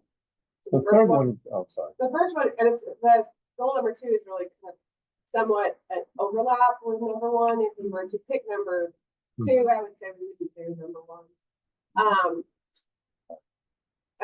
Then the multicultural space, and then community education on microaggressions. I've had some pretty candid discussions with Respond about number 4, which is frankly I don't think that'll actually result in the outcome that they're hoping for. That for the city to sponsor trainings. I mean, I've read enough about what happens with DEI education programs to know that what it does is prevents whatever you already believe. When you go to those trainings, it doesn't change your mind. But that it's up to you. And then, like I said, I think you're going to delete number 5 because you got some feedback because you just adopted that. Yeah. Okay. Any conversation about these? I have something going in my head that I don't know how to verbalize, but I'm gonna try. With everything, the political environment we have around us, I'm concerned about DEI and racism. So I want us. You can say more about what your concern is. When you say you're concerned, what do you mean? Concerned that DEI efforts are being pushed aside as being a priority, and also racism, gender diversity, and all of that for me is a concern right now. And as leaders of the Oswego, who, whether it was 35 years ago or 80 years ago, who have their reputation, I feel like we need to put some effort here and also publicly talk about what are the type of things we're doing in order to move these balls forward. Am I making sense? And I really say, yeah, it's a, you know, I talk to people know I'm not use all the disclosure, but member, the board member of this company. You know, we have our needs, they talk about microaggressions, they talk about things. These are realities. They're not like one-sided. Great community. The problem I have, honestly, is it's the city cannot go about teaching people how to be very happy. Folks have what we can do is in our parks, we won't allow any racist behavior. That's our goal. But we cannot go and teach people, oh, we give, in all honesty, response to racism has, like they apply for grants, we give them, they can work. Their work is that for the community help. What is microaggression? What? But the city, in our workplace as a city, we can develop that. My first employee should know we won't tolerate racism, no gender bias in the city, that we can in the place of work. But as far as coming to the people and telling them, oh, it's a problem. But and saying that, the DEI task force, not that now the board, and the all DEI activities and practices should stay. You know, and I said it last time, you know, it's not that Donald Trump come and say there is no DEI disappear. That's like farce. And that's disrespectful of people. We cannot just magically say, no, we're golden age, there's no racism. No, we will continue, and I like that. This one, we have them come and tell us what they have accomplished, what we need to do, and we make it clear, and it's the first thing we were saying, the branding that Lake people does not allow certain behaviors in our community. That's why I like what my colleague and honestly, sometimes they feel that, but, you know,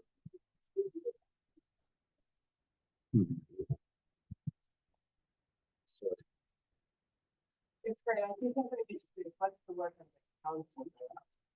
And, I mean, that's kind of where we're. Well, I see the number three too overlapping with our other, you know, kind of community library spaces that are, you know. Yeah, for me, number three, it's not a question of whether it should eventually happen, it's a question of whether it's going to 2025, given all the other work. I think we just have an upcoming goal, basically the same. It's more the concrete one. I'm the person who put this on the table. I don't know if the three will do it or the power will do it, but I know that if we were able to develop an anti-racism and DEI together, then our forces will be bigger and more focused on where we're going. Some of these actions, I don't know how they're going to support and take a big step towards where we want to go. So I respect the process. I'll vote for whichever I feel more passionate about, but I don't know if we have the right information to do that.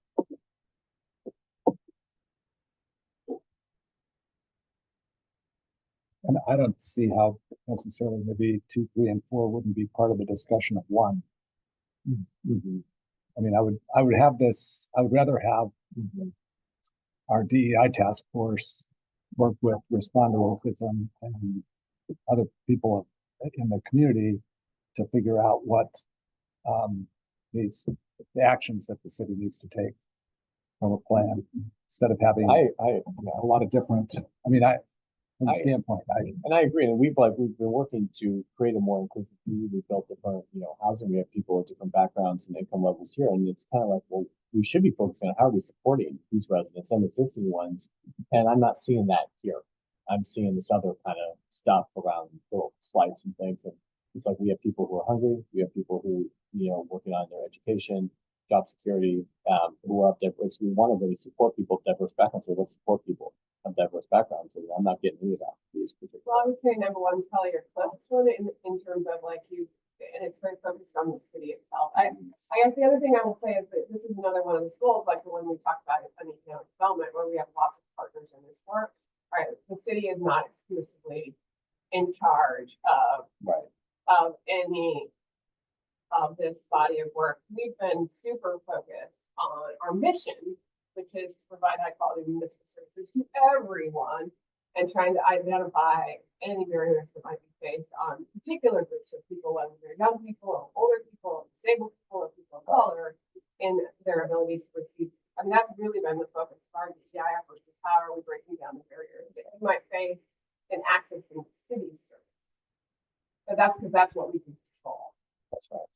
So I feel like a big piece of that too is we bring in these diverse voices into the city process. Yeah. That's kind of what's involved. That's like that base layer. Well, that's what, and that's the work that you've done, report to commissions, Right. like you have done, Ages. right? How we've reformed, how we do community engagement.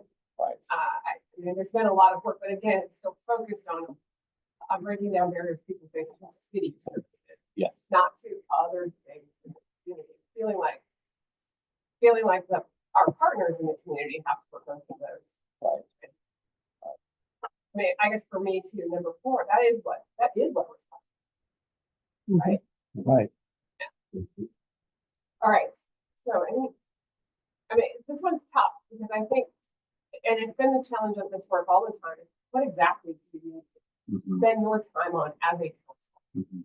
Well, and frankly, that's what I count on the DEI task force, because I'm not as close to all issues, and we haven't had a DEI task force recommendation in 2 years.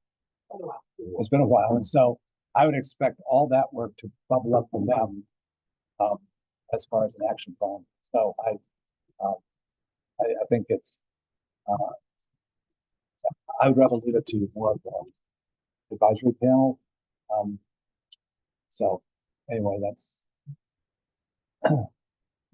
On the other hand, it's hard to have a strategic goal and not have anything for the council to do. I mean, then we're back to the conversation of if we have a strategic goal, then what are we actually doing in support of it, which is conversations we've had before. Right. All right. Some more conversation about this. I do think it's an awkward thing.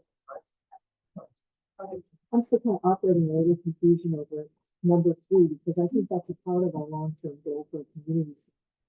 But obviously that's not anything that's going to be. I think this is, I mean, and again, for me, that number 3 is a question of when, not if. But I do think that thing we need to think about is we're talking about a space that needs to be for multicultural groups, not for the general public.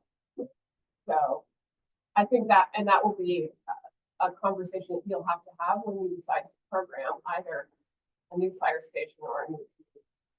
I mean, the idea here is those folks would actually control and program, as opposed to the city controlling. And I don't know if you know enough to answer. Yeah, I have a problem with that. Yeah, well, No, right.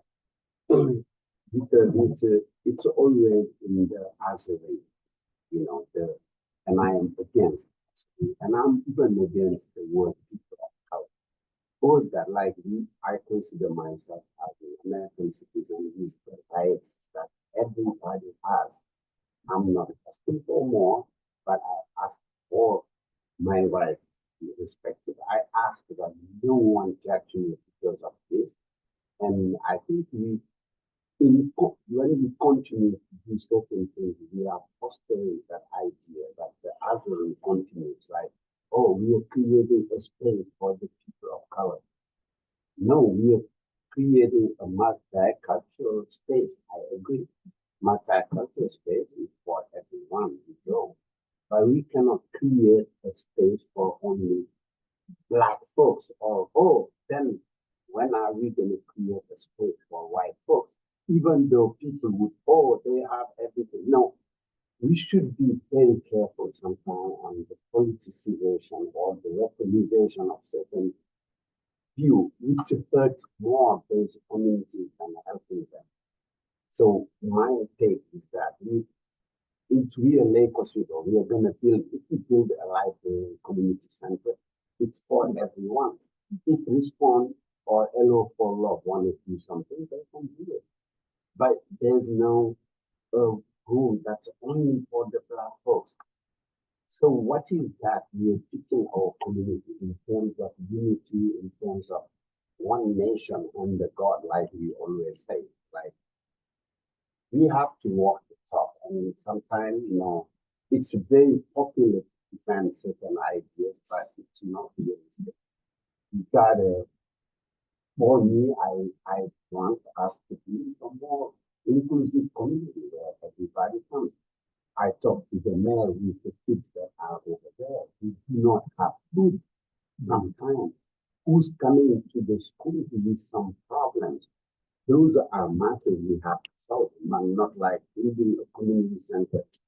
Or only, I really dissent on that. I don't like that. But we should continue to fight racism, combat racism. Yeah. I mean, combat racism. Yeah. I mean, but combating racism is not building a community center for Black folks. We are gonna come to the place for whites only. Like, if we build it, are we gonna allow white folks in there? Are we gonna allow this? That's My experience with these places is that they're usually programmed by your community. It doesn't mean that white people can't go. I mean, they're programmed by the community. It's okay if you don't agree with that, but that's how it works. If you let them make that program together. but the city is gonna build it. Yes. Which is where the controversy is. Like, Well, and that, don't we get into issues on that? I mean, policy wise, well, let me ask you. Do it. Like I said, it's been tested. Like, there are community centers like the city of Portland that are controlled by community-based organizations, built by the city of Portland, run by the city of Portland. Well, not run by the city, but run by the. You would contract. You would have to have a process to do it. Right. Yeah, and it's okay if you decide you don't want to do it. I'm just saying that it mechanically. Right, but then we'd have to do that for really any group. Well, you would create a process again, and Right. you would follow your process, and anybody who qualified would therefore be. That's always, I always tell people challenges that you have to treat everybody who does qualify. Right. As quickly. Okay, are you ready to, have you had enough time on this one? All right, so let's move on to the voting part. The first one is, task force update.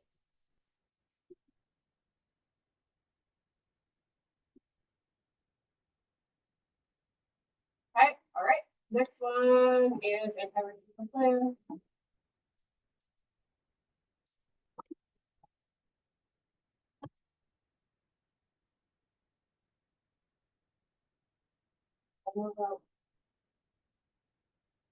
Okay, and then the next one is. Can I go back on the previous one? Yeah. I consider DEI inclusive of anti-racism and other things that we are considering. I think we have to talk to you all about that. Okay. The next one is designated multiple space.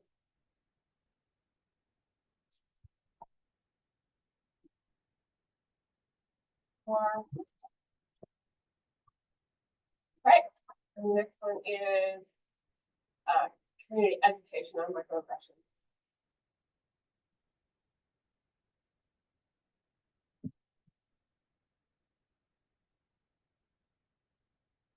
All right, and then we're skipping this one. Okay. Now we're to climate change. There are 4 initiatives planned here. The first is the building policy for city buildings that aligns with your existing plan.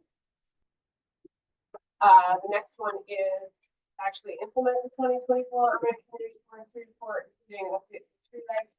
I think I mentioned in my memo to you, the other thing is that it was a recommendation from urban forester, and we are considering that as part of the budget process. Okay, so I know there were some recommendations later. I'm not telling you it's gonna make it through, I'm just telling you that's going through the budget process. Ouch. Number 2, we're doing number 2? I mean, Oh, yeah. yeah, and then number 3 is all about what you guys want to do. I assume you're going to do. Adopting a home energy score program. And what a home energy score program is, and Amanda can clarify this and talk about it more clearly. But essentially, when you sell a home, okay.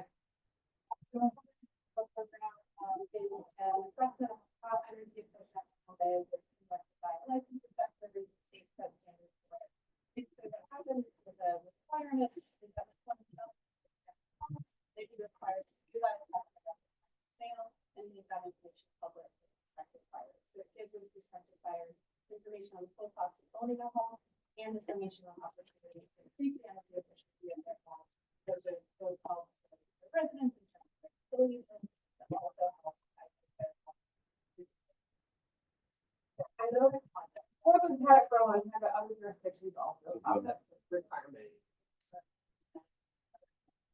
Couple of is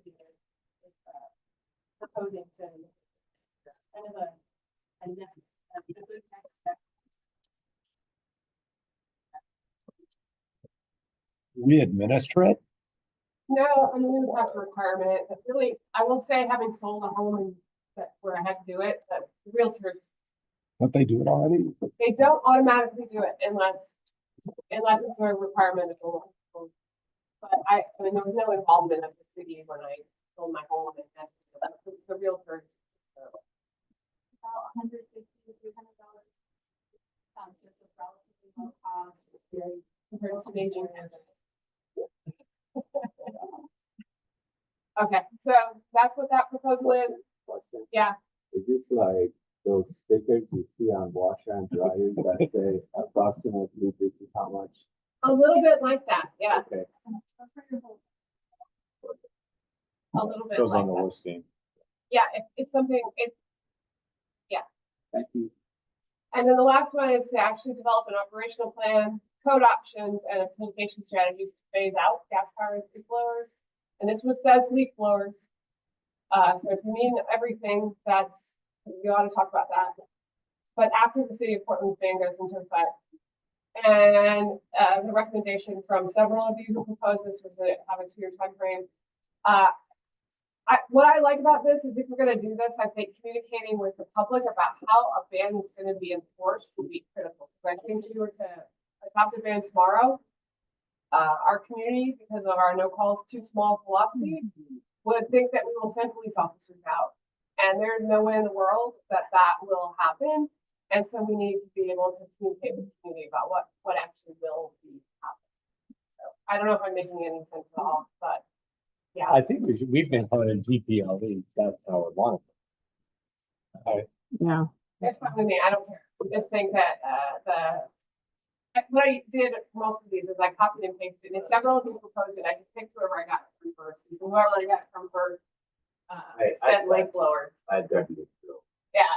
So that's It's a demand. Lawn equipment. I know that there's a lot of research out there that shows that if you leaf blowers, eventually you also get the other equipment. But it's true that all 2-stroke engines. I know you're very concerned with the code enforcement in this case. My assumption is that would be part of the plan, especially since we have a year or two, we have a plan in place and then we execute. Absolutely. absolutely, and I think we would need to converse with both the SAB and also with council about the options for enforcement. You'll have choices, and those choices will dictate what we want to communicate with the public about how to deal with violations. Yeah, that's why I think the 2-year We're time gonna frame have is. to use the technology and then get everybody around the table and say, how do we do this? And we would have the benefit if you did it this way of seeing how it happens in Portland. And so we would have some. Okay, Now, whereas in economic development, we, you know, we had them all, I know that there's limitations to what we can feasibly do. And, you know, this number 2 is a planning effort, but 1, 3, and 4 are all with our Okay, massive so I would say- sustainability department. number 4 will take, once you guys adopt it as a goal, it'll take a while. So, Could we do 1 and 3 and 4? Or is No. that, no, okay. we might be able to do 4 and One of either them. 1 or 3, and I would say we'd rather do 1. One, Amanda's saying 1. Or is she agreeing with me or is she disagreeing with me? Would you rather do home energy score in terms of its impact on meeting our goals? So 3 has more community-wide impact, 1 is about the city's operation. So I guess it's for you to choose, but yes, I think you can't pick 4 and 1 and 3. You have to pick 4 and 1 or 4 and 3. city buildings. Well, Then we'll fund that stuff.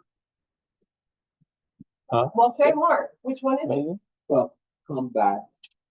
I'm going for number 4. No. I We're said you talking can- about you 1 can and pick- 3. You can pick 4 4. and you can pick 1, or you can pick 4 and you can pick 3. Okay, we'll see, but let's. can I ask a question on 1? So that's that's just our buildings.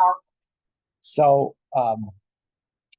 is there a economic scorecard to this as well? Because I think I'm supportive of that, but if it's gonna increase the price of any city building by 40%, then that's just going to, so I don't know how you do that. Capital versus operate. This is always the challenge, probably in the life cycle of a building. And in America, for government buildings, we unfortunately very rarely look at life cycle costs. Probably in the life cycle of a building, it's cheaper. And probably in the capital construction of the building, it's more expensive. And the problem is we don't use the same money, right? We use certain kinds of money for construction and certain kinds of money for operating. And so we never really do the math, if I'm making it. Right, but here's an example. No. We could also develop a policy that says just like we did with EVs, where we said, we'll buy an EV on less. Right, Right. but all I'm saying is that, in a, like the city hall, I think it was great that we put solar panels on and whatever, but we had enough money to do that. If all of a sudden you have a policy that says that you have to have sustainable, if we set a policy to where it's if we have to be a gold standard or whatever lead standard type thing, and But that's the discussion you'd have as part of the adoption of the I guess I'm policy. kind of confused. I feel like we are building new buildings. That's to what these high. right. Well, We're we doing it, know. but we don't have to. Yeah, but we have to now. That's what. I don't know. It just seems like this is something We don't really have a wanna policy do. document. When we've done it, it's because there's a moment in time where there's We're all on board. Agreed. and you'll recall there was a pretty significant conversation about the LORAC, right? There was a pretty Right. significant conversation about, and it was just to what Councilor Wendland was saying, is are we going to increase our upfront capital costs to meet our Right. sustainability goals? Or are we going to, Right. that's why there's less solar on that building than we'd hoped, because the cost of reinforcing the roof to allow more solar was exorbitant, right? And so that's the kind of thing if you put it in policy, then you would have articulated what the standards are to staff in advance, as opposed to while you're in the middle of designing the building. Well, you can't print the money. Well, but the question is though, okay, you set the policy right, and then the question is, how do you pay for it?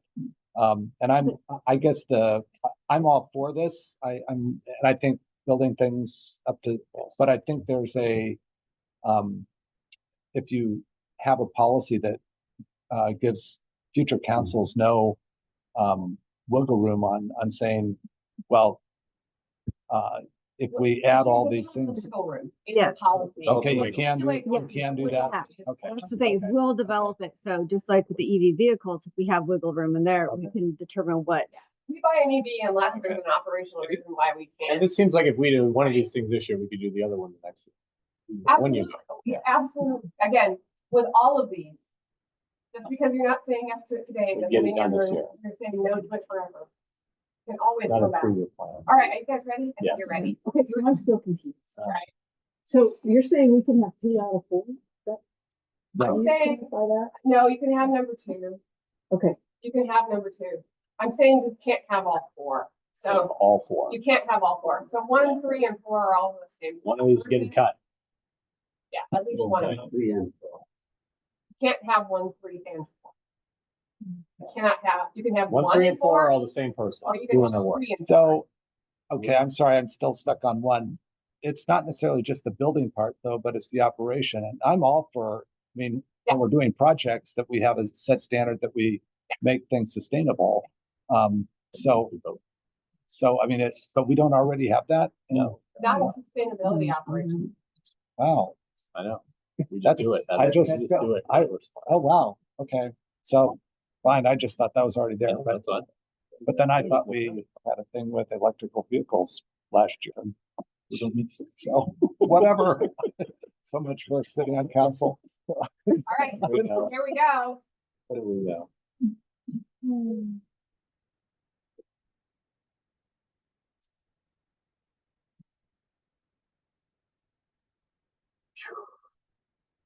Okay, number 2.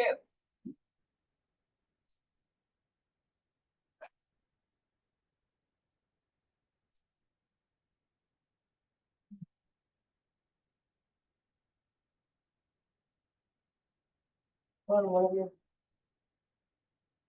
Okay. Number 3. That's what I'm talking about. Oh. Okay, that looks like a little. Yes. That was intentional. All right. South Guard lawn equipment. Is it the year? All right. Yes, it's the year. All right. All right. And here is the one that has really a lot. And that is the one about essentially city services. There were, I can't remember, 8 proposed initiatives here. The first one is continued work on the wastewater plant. This is the year, folks. Yeah. This is the year.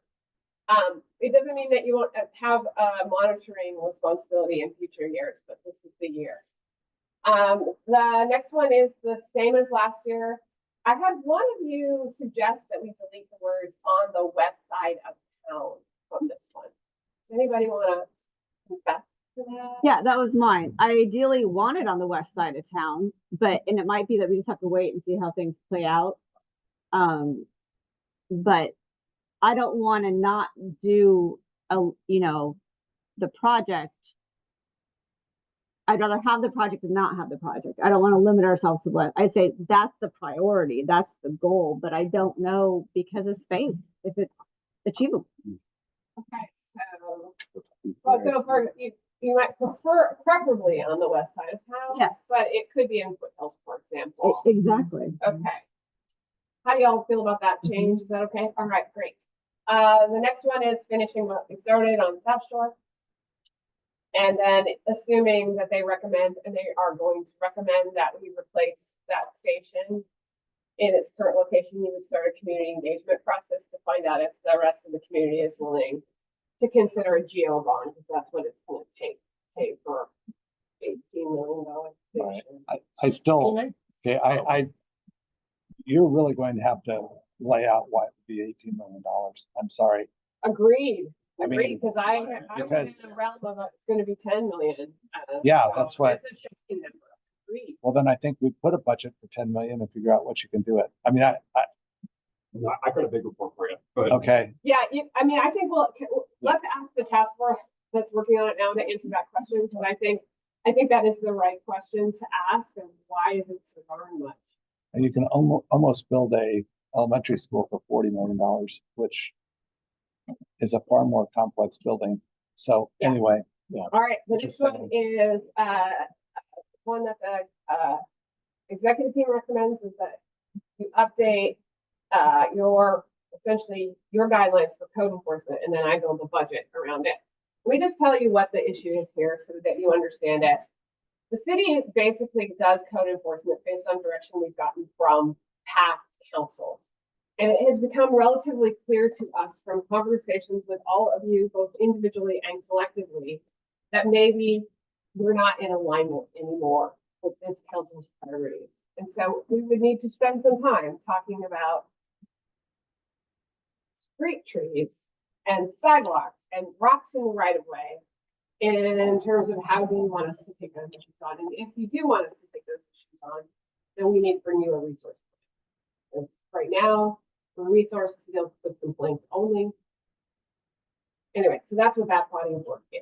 It's to realign, make sure the council and the staff are in continuous alignment. so when you say resource plan, you mean additional staffing?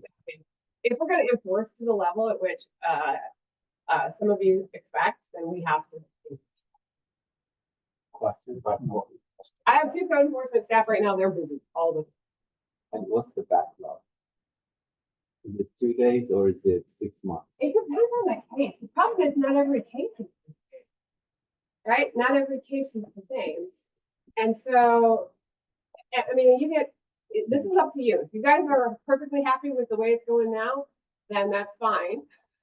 But should we like as a city see people like breaking the law and we say, oh, we won't come because we don't have stuff.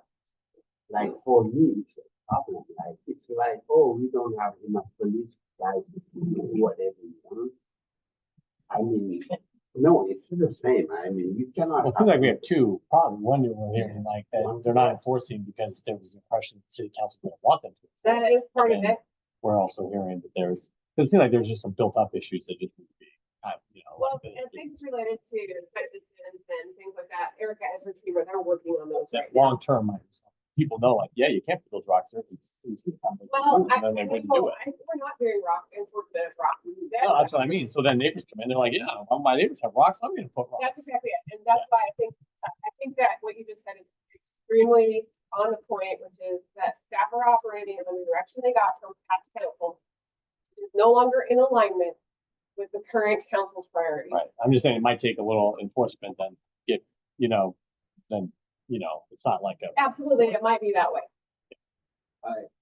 I personally like the system we have right now. I don't know if we have enough resources.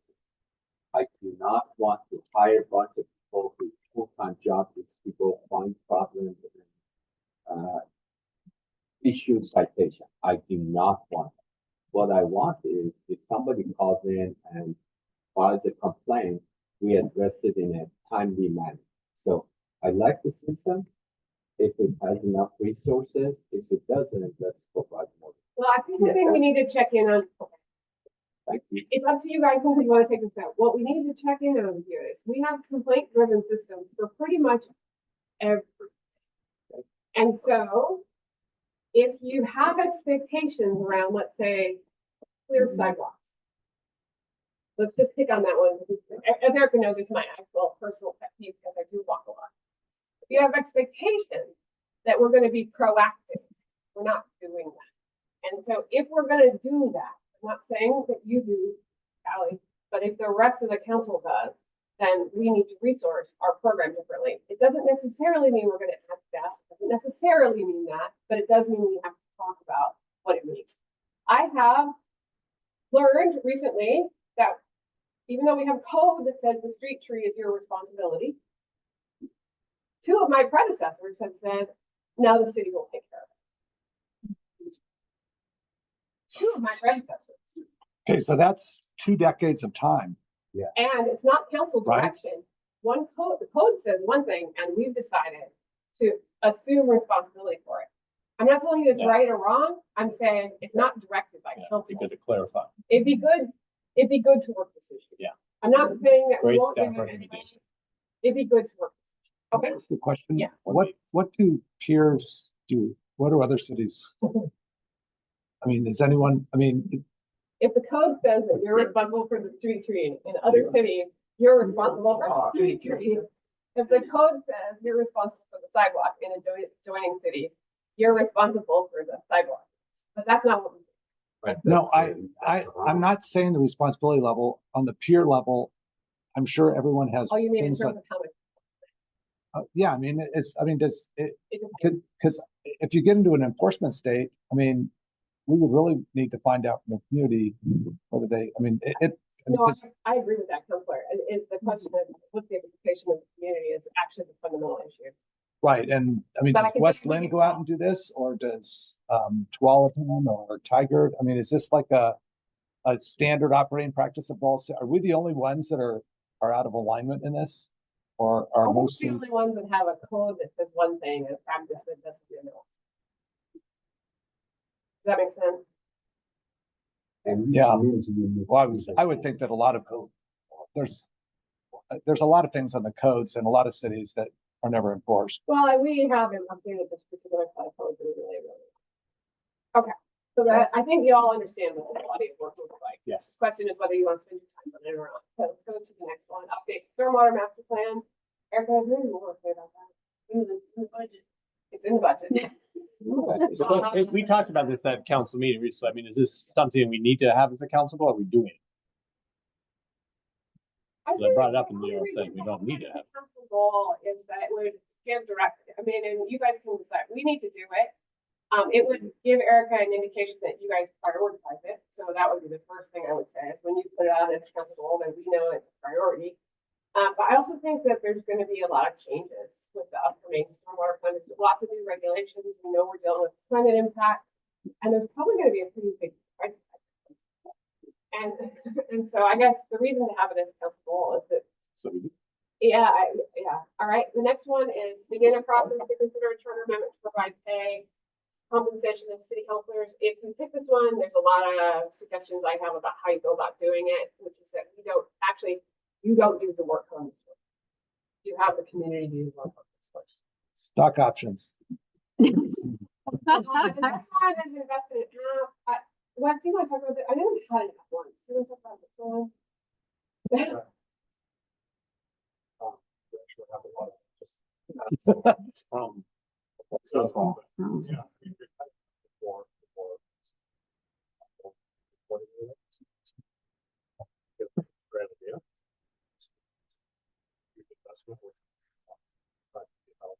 First year.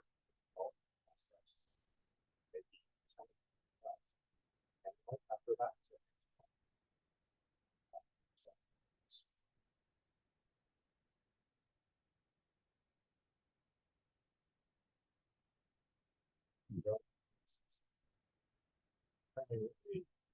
RFP for a website, which is going to make the website. Sure. Part of the.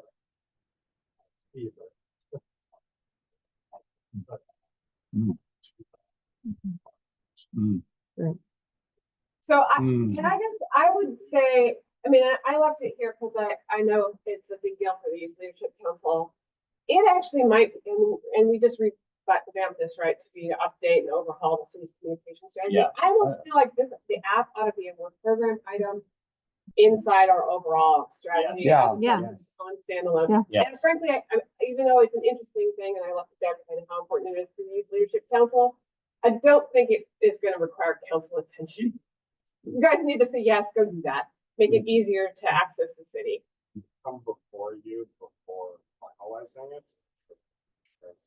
Or we could go to the Youth Leadership Council and ask them. Well, I think a big piece of it had to do with, I mean, yes, information and stuff is good, but increasing this agency, among the residents, like easy access. And it's great that we're doing this work because, we've come when I was first on the council, I was with, I don't want to, a member of the council, I just don't want to politics, but he was, a great guy. And anyway, he was the first person that ran for council that used Facebook to advertise his campaign.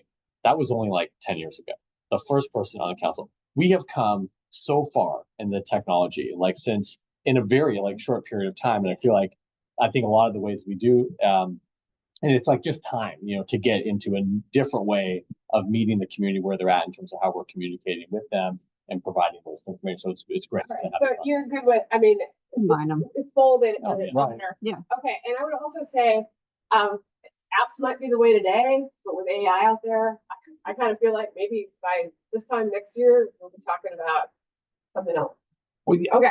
yeah, People I think we need the, So you guys- we you guys need the, need to tell us to develop, or use technology. to yes, communicate. That's right, what it's exactly. Yeah. What apparatus? Are y'all, yeah. Some of these I consider these operational Some of them are. efficiency and so on.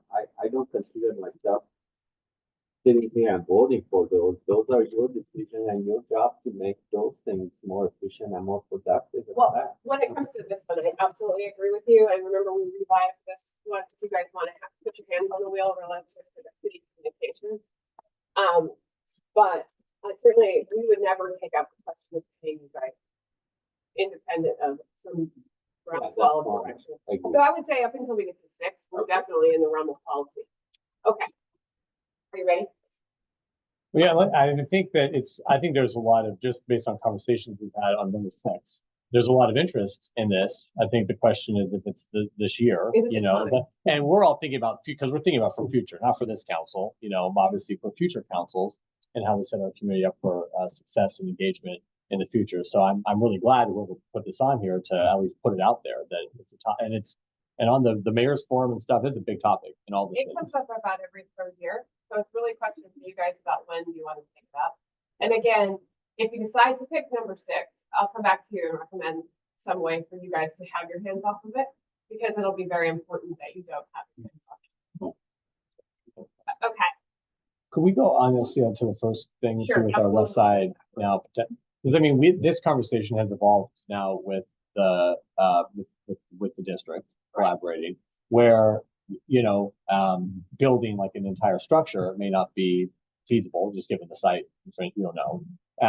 But that we've also envisioned as as another potential option, just kind of community space. And this came up recently. We were talking about the Hallmark Street and that.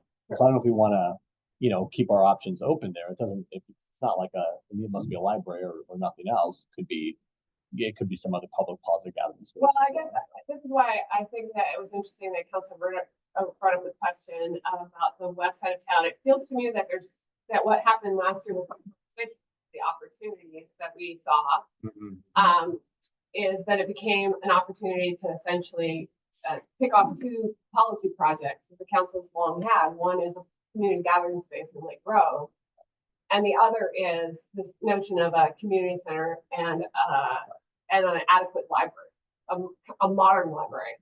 And so if they need to be separated, or you see what I'm saying? Mhm. I'm not sure we're ready to know the answer to that question yet. I want to make sure Yeah. that this thing, Right. Also, constantly. we knew that development goal, you also had update Lake Grove urban renewal. And so I think you've left yourself 2 places to have a conversation about what needs to happen in Lake Grove. Right. This is only one of Yeah. them, but I think you do need to recognize that there are not just library, but other event pieces that are missing in the community. Exactly. Mhm. Right. Yeah. Well, also, the third part is the urban renewal funding mechanism, Right. which Mhm. drove the location. And, that's an opportunity to save the taxpayers $50 or $60 million in a bond. But it also could be incorporated in your foothills planning, which would also leverage urban renewal, right? So, yeah, timeline. Correct, if you want to dedicate that space to that use. Yeah. Well, and that will design. We kind of have a plan A, plan B thing going. Well, and it's interesting to me when I look at the East End Urban Renewal District and the projects in it versus Lake Grove. In the East End, they put the kitchen sink, everything in it, right? Like every wish that anybody ever had, they put in there, and maybe you wanted to go with what it's essentially put too many projects in. Whereas in Lake Grove, we were much more strategic about what we were actually doing with that urban renewal. And I'm sure there were political reasons, and I don't understand why that. All right, maybe it was money. Usually money. Money. Are you ready to vote? Yeah. Yes. Okay. Ooh, okay. wastewater plant. Do we want to flush? Not flush. That's That's the just question. Okay. Make sure you're holding it. All right.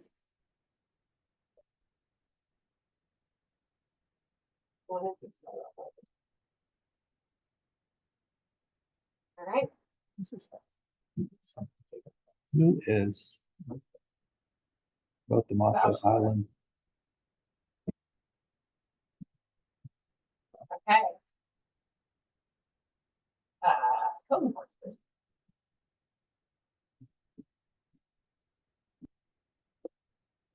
Okay. Stormwater master. Okay, so strategically, we're gonna do it. Yeah. So do we really want to use it as a thing, as a guide? What do So, you want to do? I'll tell Erica we're doing this here. She might actually have staff. I'm not sure she would. oh, no, Erica would do it because she's a professional. You might have staff insurance. Might not. Up to you. Doesn't go above 20.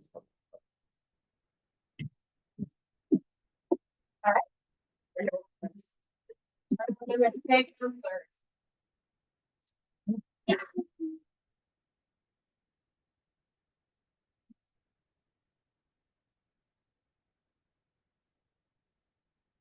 Okay, that's fun. Okay, I think we decided we're not voting on the app though, right? Right. Okay. And then this is what we talked about earlier.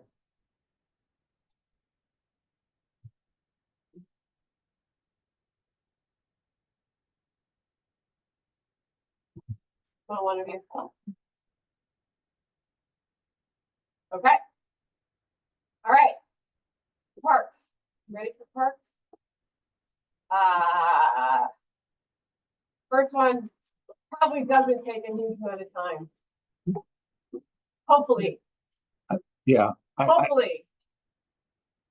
Should we talk about it? You can. I don't know that you're ready to take it off. Personally, I think opening in 6 weeks. We won't even have this printed up and approved Yes, for sir. another 2. Right, the 4th. Wow. So that's 2 weeks. So I mean, we're like open. I mean, I think the community has spoken. We've been talking about this for 6 years. Well, everyone is 100% support. I just think strategically, if you take this off and we get one more thing that we can put on there, that's What about just the operations of it though? Is anything? What would budget, we have people input I on know- that? Well, I'm just thinking, or I know there was, all the folks who bring it on board to work there.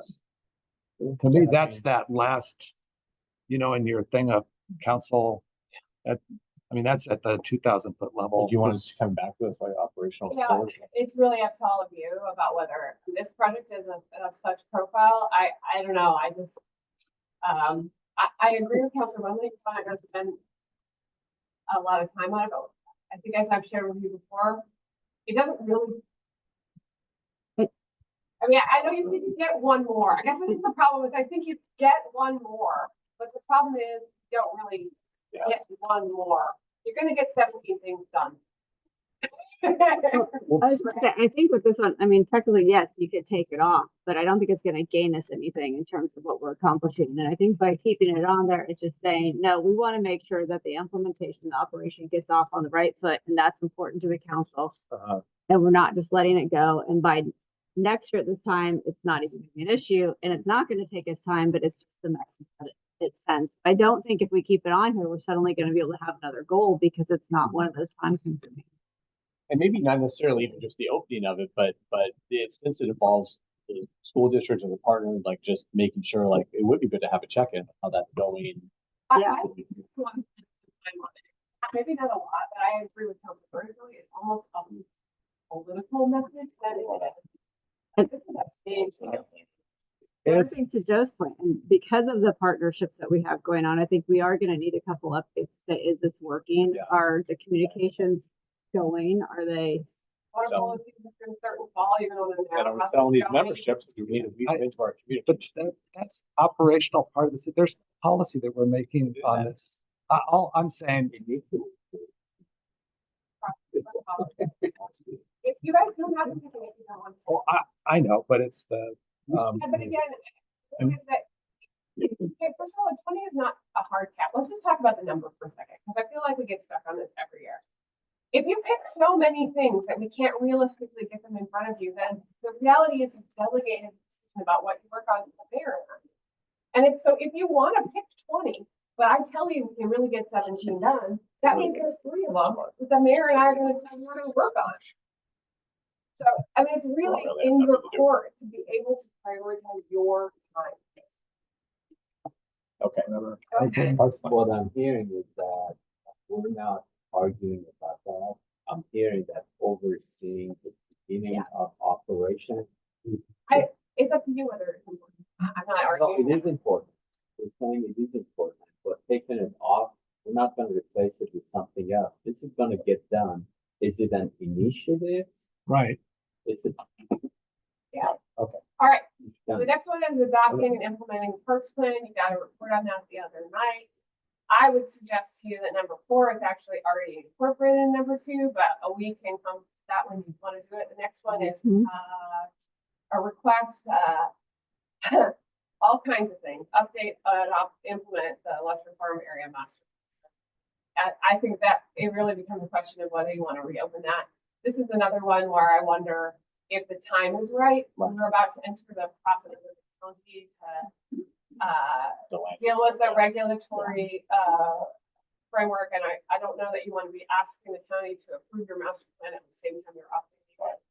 The next one is pickleball, and I know that in your comments you heard a lot about pickleball, and the last one is the fund to cover. Which is not in the parks. Apparently. Not in the parks. Is it specifically for a reason, or did it just not? Didn't come up. Oh, we did. Okay. Any discussion? Ready to go? Yes.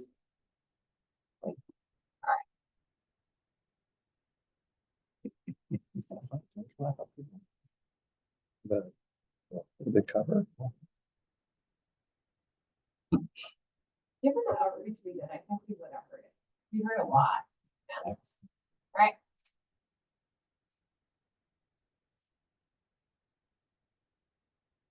Okay. Lusher.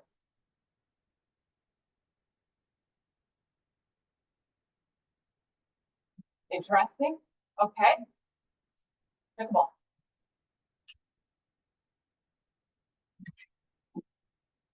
Okay. Skate park.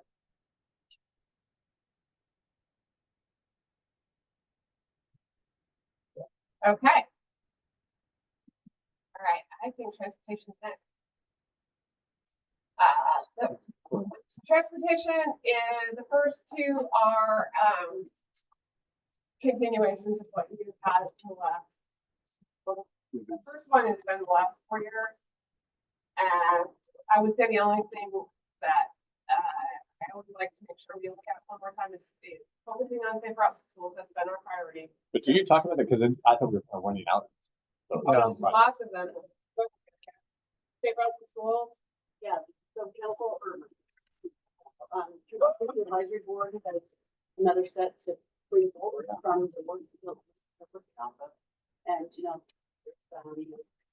dozens of pathways and projects on the TSP. Oh yeah, but I mean, just the route. I thought we were kind of running out of the routes to schools, and people were like routes to parks, routes to other places, like People have been Carmen Pathway. I mean, what school is that going to? I'm just thinking. Seems like we've already kind of moved Carmen. So do we have money allocated to this already, or, I mean, Well, a couple of years after going involved with the Right. Right. That funding is helping to support the pathways. right, so we have like 2 million a year that we throw in there, About that. and it gives us, right, so it gives us 3, 4 projects every year. Yeah, so we're doing our second batch of 4, and we've got the third batch of 4 lined up. I think we don't really get all 4 of them done. Okay, It seems so we like like it them takes trying. about every year. It takes about 2 years to do a cycle. I mean, so this is the way I look at it. We are totally supportive. It's almost baked into our policy now where we have a funding source that's allocated every year.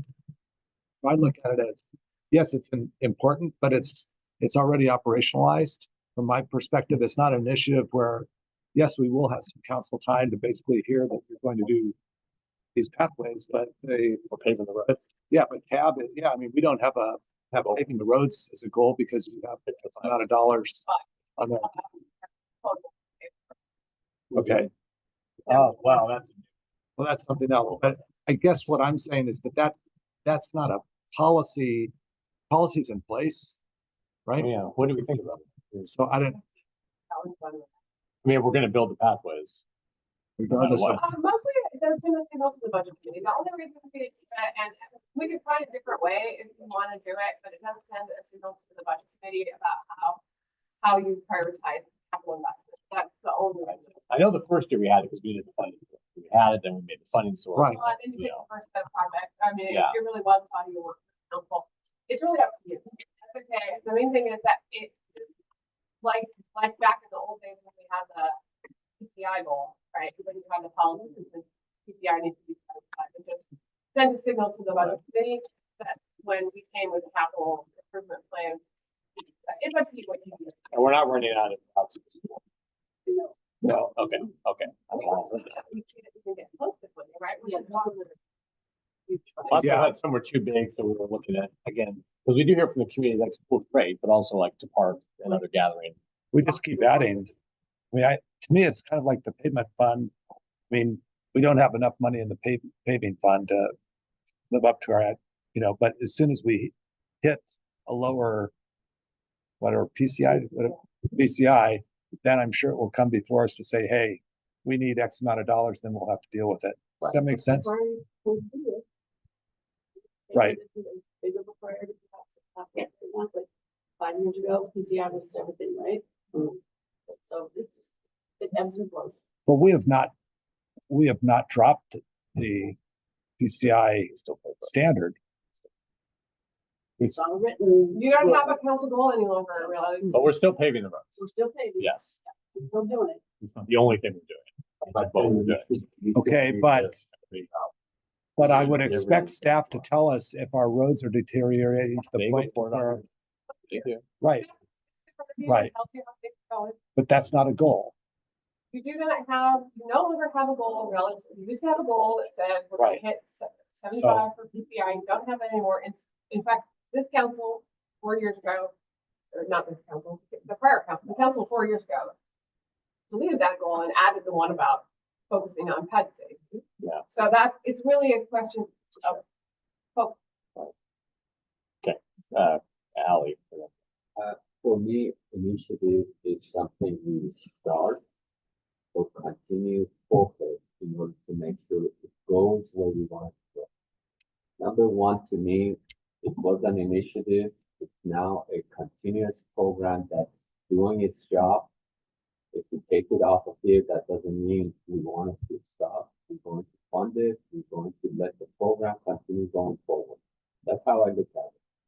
You want me to put high priority on it, I will continue doing that, but it's not an initiative. Right. Would it be helpful, Erica, for us to kind of set this just so you know, like what's more important in terms of pathways or roads, or, I mean, that's where, and I don't know if this is the right environment to do it, if there's another one, but I think sometimes, you might need direction of, okay, I've got this. What do you want as a prioritization? Well, and in fact, that's what we have to do when we develop the CIP is we have to anticipate what we think your direction or priorities is, right? That's what we do. We do. It ebbs and flows. Yeah, so that's why I didn't know, is that why this is important that we vote on it? Because it's sending you a clear message when you're getting to those decisions that this year, this is where we want that to live. So I don't disagree that it's now kind of part of the process, but sometimes it comes to a point where it's like, okay, what do we put for, what's the message that we want to put first? Right, but I think we also have to send our citizens the message that we do care about their roads as well. And I'm under the assumption that our the paving index is still in place. I mean, that, maybe it's not policy, but if you're waiting for our policies, then yeah, They I- don't do that. We don't wait for your policy. They assume you want to keep the roads in good We condition. just- But you no longer have told us. Let me say this again. What happened 4 years ago is the council said, paving is no longer our top priority. Pedestrian safety is now our top priority. And so, again, Erica and her staff work their tail off. Just like with the fourth one, I will tell you, Erica and her staff currently prioritize arterials and collectors, Biggest thing. not local streets. And so this would be a huge shift in policy priority if you were to adopt number 4, and we would put an enormous amount of effort in here. Whether you adopt number 1 or not, I guess until you tell us that you don't want to have us build pathways, we'll keep building pathways. But I would guess a future council will change. I mean, I've worked with a lot of councils. Priorities are going to change. Right?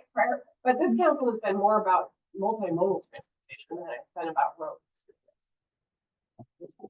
well, because we just spent a tremendous amount of money repaving, and we have a PCI that, no, but Martha, I think we're paying you guys to make sure that we have roads that are safe and the pavement is done. And all I'm saying is that I'm hoping that council is hearing, if our index is going down and that we need to do something with it, then that becomes a priority. I think definitely comes back to here.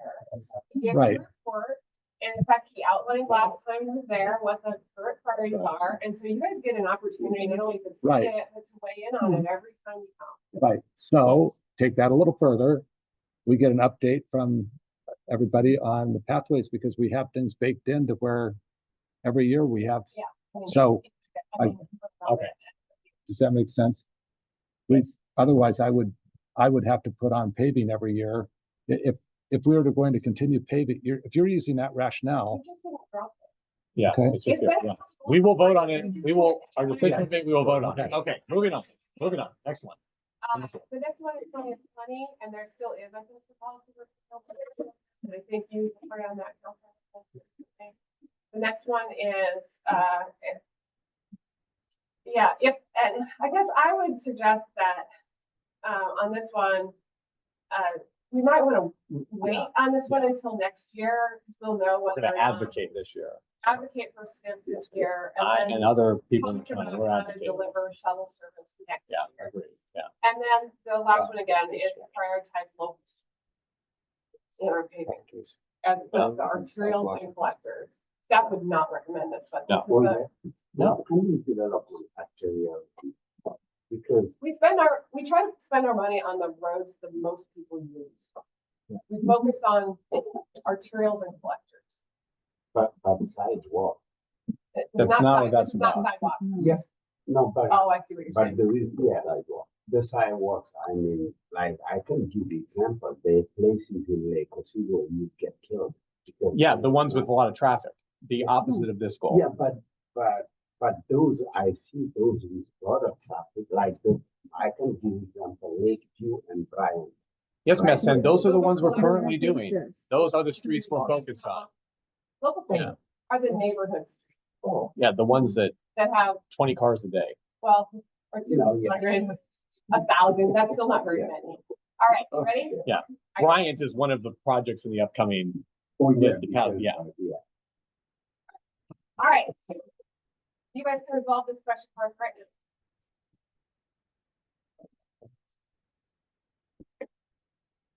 Two of you, know your opinion. Okay, Oh, no, no. okay. Next one. 2020.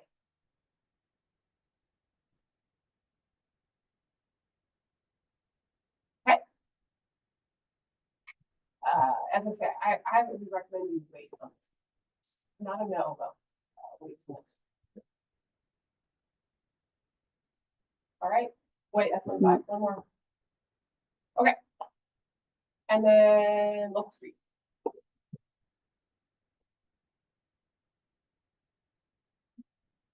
Okay. I think we have only one left to go. Recognizing that we've changed the strategic goal. There are we need to put the work plan items here. We'll talk about those in a second. The first one is, housing production. And the staff have articulated a reminder what that is. Second is the comprehensive review and development code that we put on hold until this year. And then the proposal part. All right, so we have anything, we heard a lot about part. And I don't want You want to talk about the work plan for the planning department? yeah, we'll come back on that one after I see your council initiative list overall. So here's what I would recommend we do. Let's finish the initiatives, the big picture. Let me just say, Well, what do we have room to do? Everything? well, no. Unless, I mean, if you decide to take up, for example, if you decide to take up a food part, I'm coming back for more long range. I cannot What's that? force that. At least temporary. Okay. There's got to be a food cart consultant out there Can somewhere. we talk about the relationship between 1 and, so 1 and 2 both have the asterisks, but Yeah, I think number 2 was to recognize that it, part of 1. it's not, why did we separate them? Remind me. Because we did that on purpose. We wanted to have a focus on the comprehensive review, the development code is huge, like that's a big one. And we wanted to kind of highlight that on its own. They're both, you're right, they're both interrelated, but we didn't want it to get lost. We didn't want that number 2 to get You lost. could combine them, but Don't combine them. Because when I come back to you, I'm gonna be talking to you about everything except for the code. So in the first one, it's the rezoning, the low income rental tax credit, and the fair housing policy. I'm gonna come back and I want you to prioritize 1 and 2, and definitely foothills. There's one other one. That's it. Okay, And we're kind of under direction we have to implement the HPS. you have to make progress. In the next You 10 have to years. make progress. Or is it every year? have short, medium, and long-term strategies. And so we've outlined sort of a general work plan. And so everything here is in the sort of short to medium term. So the city has basically said, you're going to work on these strategies. Mhm. So, yeah. One of those strategies was kind of number 2, the big comprehensive work, or no?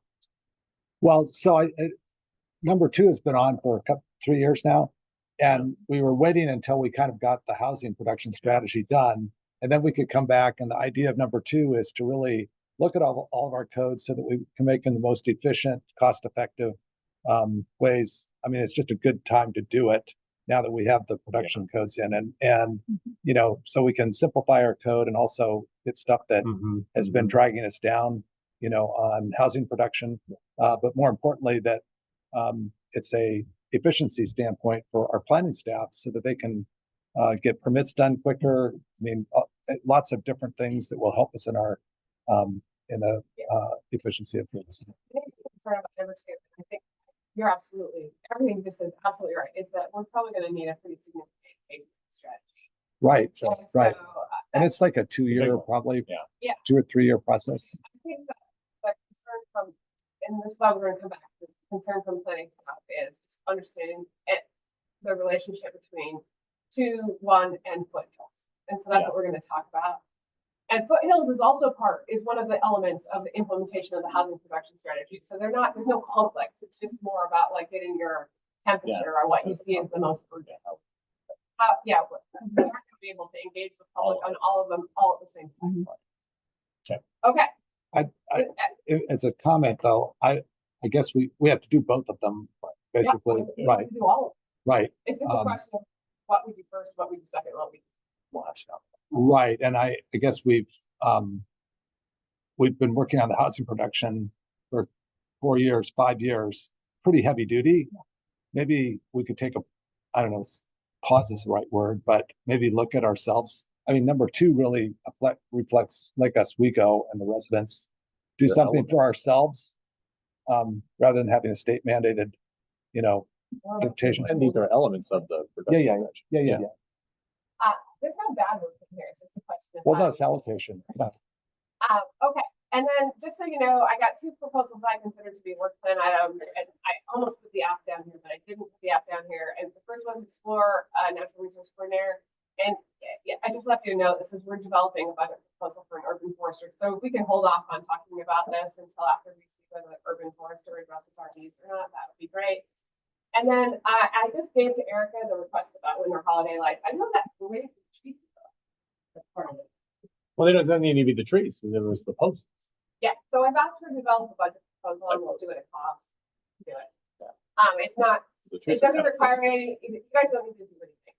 I just want to see it happen. It's just a money question. Right. Everyone wants to see it happen. All right, are you ready? Are you ready? Here we go.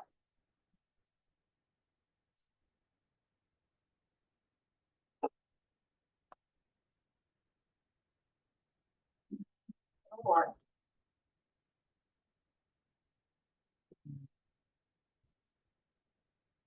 Okay, next one. Development. Okay, and then the next one is food parks. Let's see if we can do the number.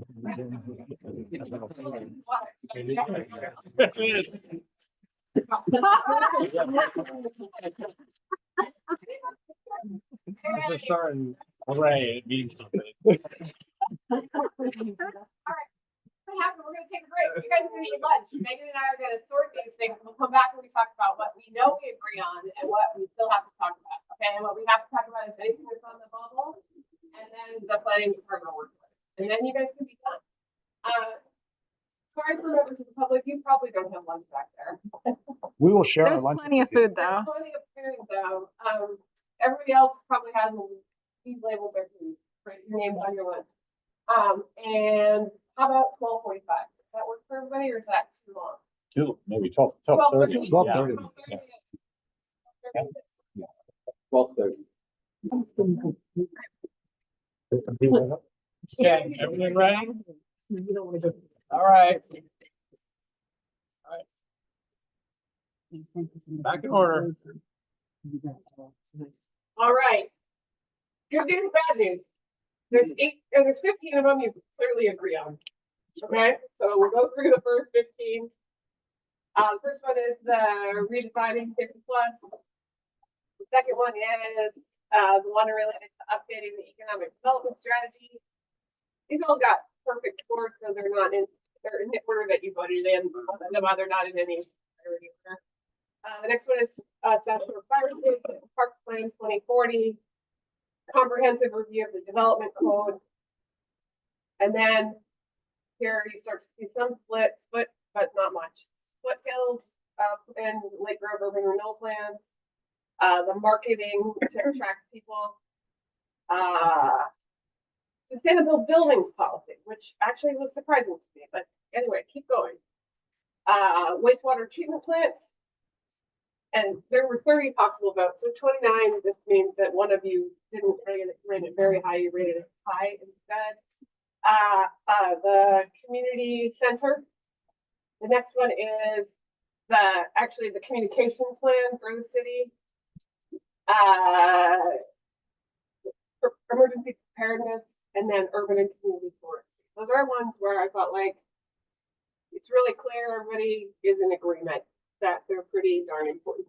And Martha, may I add the numbers on the far right, so you see 14 and 15, that's the number of goals we have at that point. So when we get there, that's. So that's the real stuff number. We're clear, I mean, I think it's clear on 15. The problem is there's no natural break for the next 8. So we're gonna talk about 8 of them. And the first one, and the ones I highlighted are ones where I think you need to actually dig a little bit more on what's the actual work that you want to do. Before we're going to have to essentially revote, but we'll revote in a different way. This is the one about mental health. The next one is North Anchor. The next one is gas-powered lawn equipment. Yeah, clearly somebody in here rated it lowly. I'm not saying who, but well, Carrie can tell us later. Next one's the stormwater master plan. Keep going, Megan. Next one is the other elements of the housing production strategy. next one is wildfire. And then the preemptive disaster housing and planning codes. And then sidewalks and pathways, and 20 is plenty. There's a clear, and this, I almost drew the line here, but I want to make sure you guys talk again about 20 is plenty before we let it go, given that it's a current principle. So that's why I did it there. Okay. So there's 8 of them. Depending on which ones you pick, you can have as many as you want. But if you pick ones that are all giant bodies of work, I would say it's less than 5. I mean, you can pick them all, but again, at some point there'll have to be some decisions made about staff time and council. So I would rather have you, I'm going to say this again, I would rather have you choose than leave the choice up to the mayor and I. Yeah. Items like adopted 20 miles per hour for residential area, is that an initiative or is that a tax? You know, it's funny because up until you got on the council, no one, and I just realized you haven't been on council. Okay, I'm going to say again, for me, an initiative, and I'm calling that because I don't think of them as goals. It's a project that either has a significant amount of policy dimensions to it, or it has requires a lot of council effort, right? So 20 is plenty. It's a lot of cost. We wouldn't do it. Let me be clear. We would not, at the staff level, we wouldn't do it. Okay. This is something that came from the council. And the real reason is, and I mean this with affection, as someone who lives on a street where I regularly complain about how fast the moms who are driving their kids to school are driving, we don't have a speeding problem in Lake Oswego. No. I mean, we have a speeding problem. No, we do. Well, we don't have a speeding problem relative. We don't have speeding problems that's causing a high volume of injury accidents. Like, I mean this with affection. We perceive a speeding problem. Mm-hmm. And let me also say, 20 is plenty isn't going to solve the speeding problem that we do have. It's a political statement. So if you don't put 20 is plenty on your list, we're not going to do it. Thank you. That answers my question. Yeah. Can you identify the heavyweights and the lightweights with regards? Sure, absolutely. Can But- you make that bigger? I Yeah, can't. we're gonna make it bigger again. You were trying to show them all to you at the same time. There we go. Can you go up to the first one? The mental health one, I actually don't know. Because the reality is the city, other than our behavioral health work and our actual encounters with the public and our facilities, we don't do mental health work. Our behavioral health specialists in PD, which we just expanded, and we're gonna collaborate with the county this spring to do a mental health fair, Mm-hmm. but it's just not our work. So I actually have no idea. Well, so let me explain this. I mean, this is like, you're right, it's not our work, but we're getting into this realm where it's a big impact in communities. And I think it's kind of an evolution. It's an evolution of what cities do for their residents. And this is something I feel like this newfound, advisory board sitting around community health could be working on, because we do things here at the ACC. I mean, I see us offering classes on mental and behavioral health in the city. I mean, it's not something we don't do. We do it. We do it. We don't provide the actual service. I guess We facilitate. when I wasn't really answering the question about whether you should do it or not. I was answering the question about scope. I don't have any idea. I have no clue. Well, Nor a lot do of you. that, a lot of that is done at the county level, correct? It's Yes, 100% of 100%. mental health except for behavioral health. So this is like taking that work Right. and integrating to the city so that it actually reaches the residents. It It could be a huge body of work or it could be small. I don't know. And correct me, Joe, if I'm wrong, but what I'm kind of hearing what you want to say, to some extent, you would lump in kind of what we already do in terms of there may be some courses or classes at the ACC when we bring people together, especially let's say, I don't mean to bring up the P word, but pickleball, we know that's something that brings people together and helps create an environment in a community. And we know that when people feel part of the community, that's good for their mental health. And then also making sure maybe it's an easier another place where people can easily access the resource of the county, and that could be as simple as somewhere, I hate to say like website or something, but just like make sure we have those links. Again, not create anything new, but just like, this is how you access it. Cause I think a lot of people don't understand that's a county thing and this is where you access it. So it wouldn't be really, and again, I'm trying to, That's right. And it's putting it out to the community without, I mean, I'm not gonna go to the end of the process and say here's what it's gonna look like. It's just kind of starting a process and letting the community know how we can connect them with these resources, what it means in terms of how we make our capital investments, you know, how it may dictate what we look at in terms of how we're spending money, and just more addressing this.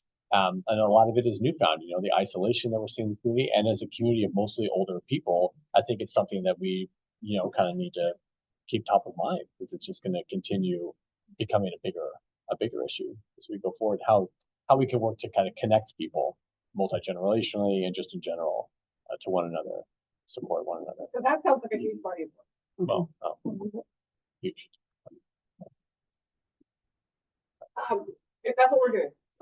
You know, North Anchor, I mean, right now your involvement is to continue to put pressure on the developer. Yeah.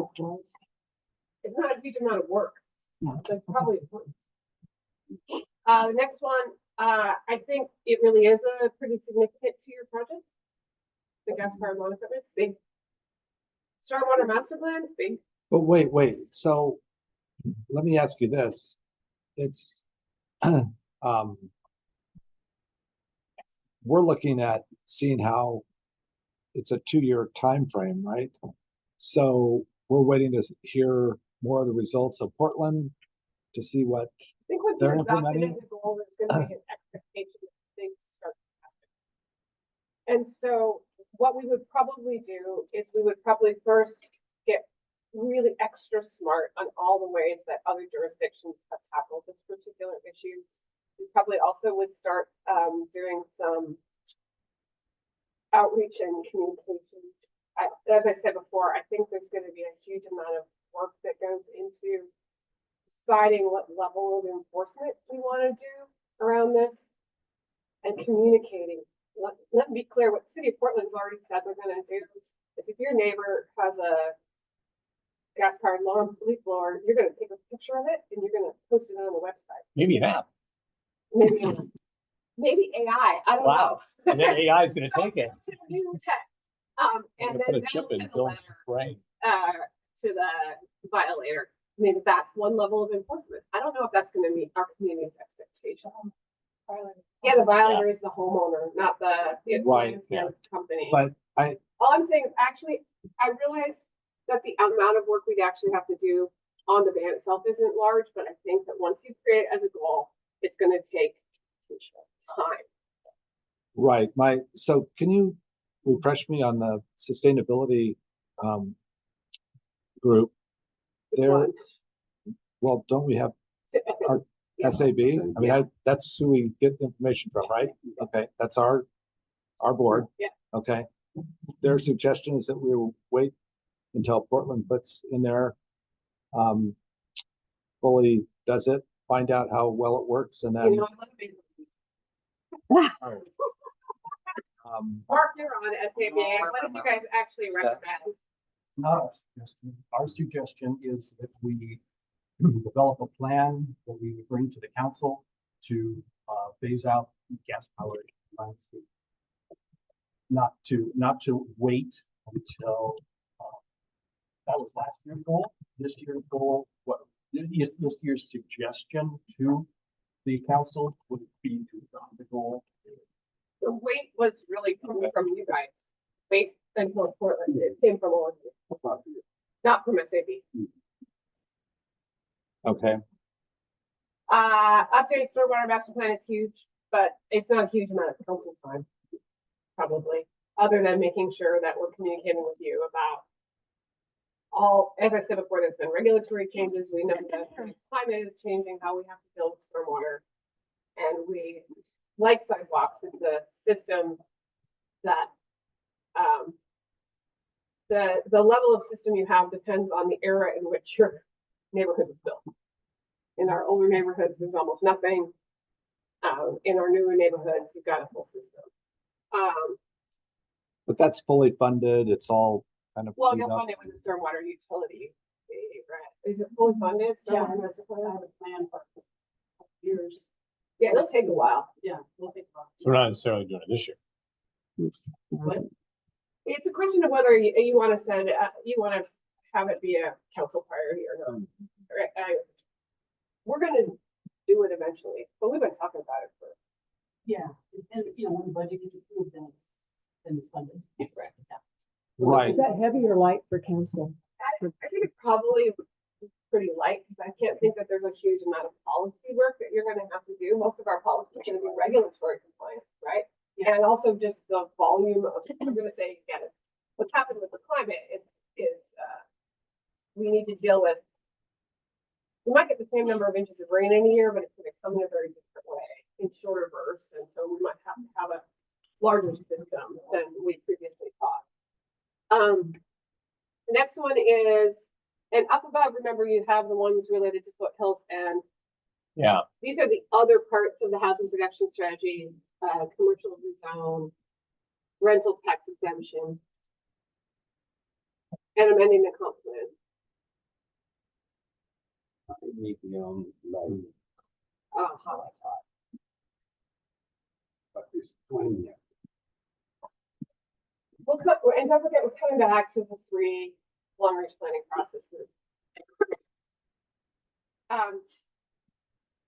You know, this one is a tricky one in terms of what I would recommend, because on the one hand, I'm not as enthusiastic, like in terms of, but on the other hand, I do think that you do have to make forward momentum and forward progress. So it might be a question of what direction you give us about the work plan. Can it be bumped to next year? That's what I was trying to say without saying it. I don't think it doesn't mean you have to necessarily put the pedal to the floor on it. That's why we're going to come back to the long range planning processes, because there's 3 of them that are really high, and I want to make sure. I mean, I guess, but yeah, that I would say symbolically, I wouldn't want to have you decide when you've already adopted a policy that says you're going to do it, then to adopt another. Well, I don't know. It's just. Well, I guess my question is we signed that letter as a group to say, can you put a pause on further Yeah, that's new regulations? This legislation has been in place. Well, I understand that, but it's also over a long period of time, right? How long do we have? Don't we have much? We have to do it every 6 years. In 6 years, we have to revisit our housing production strategies. And the state has adopted a system where they have assigned targets to each city. And how that works is brand new. I have no idea the year we adopted it. So I don't know if that's going to look like, but we need to be making progress. We need to be showing that we're but they're measuring like the units that we're building. Yeah, so I mean that's what we. Yeah, what are the great mysteries in life that's going to be, and what the consequences are. And I guess that's why I say I don't really know the answer to your question. Is nobody yet knows what the housing accountability office, housing accountability and production. I mean, because word on the street is that they want to still mess with it at the state level and get more stuff over. And then what happens then if they come up with a whole bunch of new things and we've just done all this work and then it changes? That's what our position has been, is that we're on a hamster wheel. Where all we're doing is planning as opposed to actually finding out whether any of the planning work is producing housing. So I think staff is right there with you, but in terms of giving you advice about whether or not you could delay it, it's still, I just don't want to I don't want to be the first city referred to the housing accountability and production office. Oh, I think we've done a tremendous amount of work already on it. The next one was assessing the threat of wildfire in Lake Oswego, and I think we need to come back and talk about this. I guess I'm concerned about whether or not there is any council work here or not. I mean, it doesn't feel like it's any different than all your other emergency preparedness work. And I realize it's an issue of the moment, what's happening down in LA. And that we had. I talked to our assistant fire chief Chris, and I said, you know what, it's more if the community knew, I mean, she started immediately telling me all the technical things about placement of where our personnel is and everything else. And I think it may not be a goal, but maybe just a informational, community informational communication thing where it's like, hey, these are the steps that the department has in place, just so that I think it's for a council to know that we can ask you guys, are we safe? And you can say yes. And then we can maybe ask you why. And then maybe you could do a half-hour presentation at a council meeting just to say, hey, these are the steps that are in place and these are the things that we're working on. So less of a policy or anything, just more of an update communication. Yeah, I would probably do. So we could take that off now. Where I go, I think you'd be telegraphing something to the community. Yes. That there somehow is a policy level of effort that's required around that. Yeah. Right. Because we have emergency preparedness plans, not only for wildfire, but also for landslides and for floods and not yet earthquake, obviously. But like we have our plans, snow and ice events. Right. Like we have all kinds of emergency preparedness plans. And I realized, like I said, because of what's happening in LA, that this is really of the moment for folks, but it's not really any different than any of the other emergencies that we're in danger of. Okay. Maybe if we just tell people that our fire hydrants work, maybe that would be efficient. No water system in the country is designed to fight a fire where you've got 6,000 structures on fire at the same time. There is no water system in the country that can deliver on that promise. And you don't want to incur the cost. Right. But what that means. The next one is similar. I feel like I hear what y'all are saying in terms of wanting to make sure that we can rebuild quickly. But I have a hard time thinking of this as something that requires council restrictions. I don't think necessarily it is, but I think I would like to have us have that, that we know that we're ready. And again, it could just be a report for you to say, we are ready. I mean, so I don't. Maybe they're like tasks underneath the broader, the broad goal is about preparedness. the broad goal is about community preparedness. The broad goal is about community preparedness. It's not about, we assume that you want us to be prepared for the city. Right? Like all those conversations we have here about what can you assume. And maybe that's just an update to say, yes, we have policies in place to say that if something were to happen, we have the policies in place to actively respond. That's what our citizens want to hear. Sure. Whether we can or not, that's the question of you. Yeah, and as I think you heard from Jessica, as long as people want to rebuild what they have already, we're ready to go. If people want to build bigger. And we saw that even during the ice storm, Yeah. That wasn't the same level of disaster. Yeah. Well, and again, my view is that the biggest limitation is the region-wide events, our ability to get access to building inspector. Everybody will be researching. Right. That's when we'll be calling our friends in other parts of the state. They can send us your building. This one, really, you were really divided on this one. Anybody want to talk about the city more? So 25 points means. Well, I think it's divided like whether it's not as needed. I think everyone's unanimous around the fact that we want to do it. I mean, it's like, do we, communicate this just through the budget? Obviously, I mean, we have final say over the budgets. I mean, we want to fund the projects. We're going to fund the projects. Do we need to have it on here as a council? I don't see no one's saying we don't want to build pathways. Agreed. I'm not. Yeah, right. The question Well, just to make it clear. So it's light. It's like, Very light. Very light. In fact, that's almost signal. Yeah, it's like zero. And then 20 is plenty. This is a big goal, actually. Yeah. But in terms of council effort, it's probably, it's probably medium because there's actually resource. With resource information. Martha, you said if it doesn't make it up, you're not gonna do it. So you guys gonna have to be very passionate about that. It's something. I was just trying to be candid. And I Yeah. appreciate. I mean, I think then this goal was really responsive to like one of the main things we hear from the community is that they, whether or not it is safe or not, they don't feel safe walking around on the streets. It's one of the biggest things we see in the community survey and in feedback we get from. Right, but I think the challenge is that implementing something like this, if you talk to Tab, it's statistically, it's hard for us to say that we have, I mean, our stats are all down from, we just had a meeting from the year-end statistics, and traffic stops, accidents, I mean, everything is down from last year. And so, and we are very low in comparison to other communities. So it's a question of, there's the perception.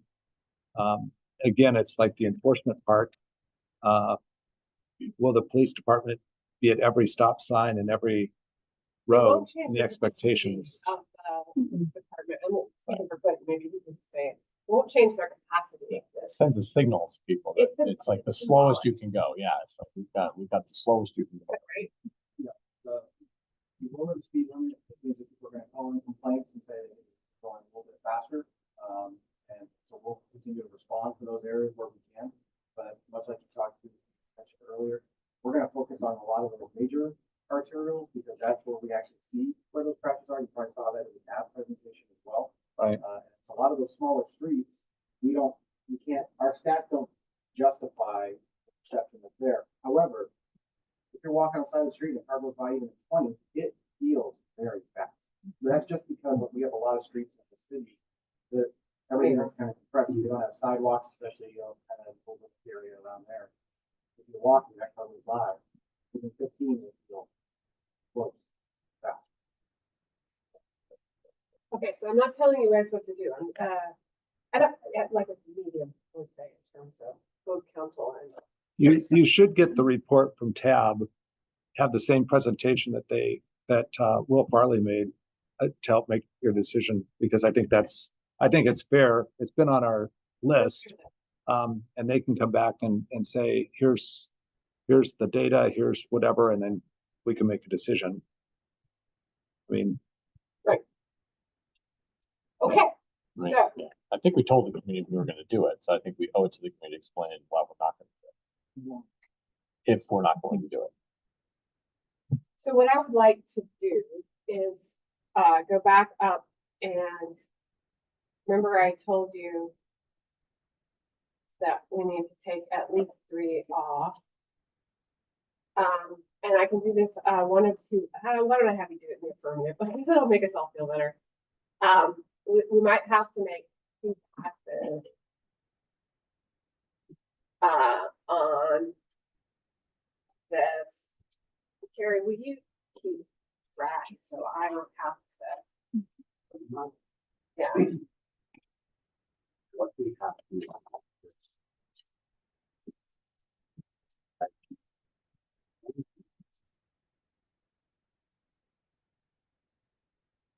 That's enough our whole.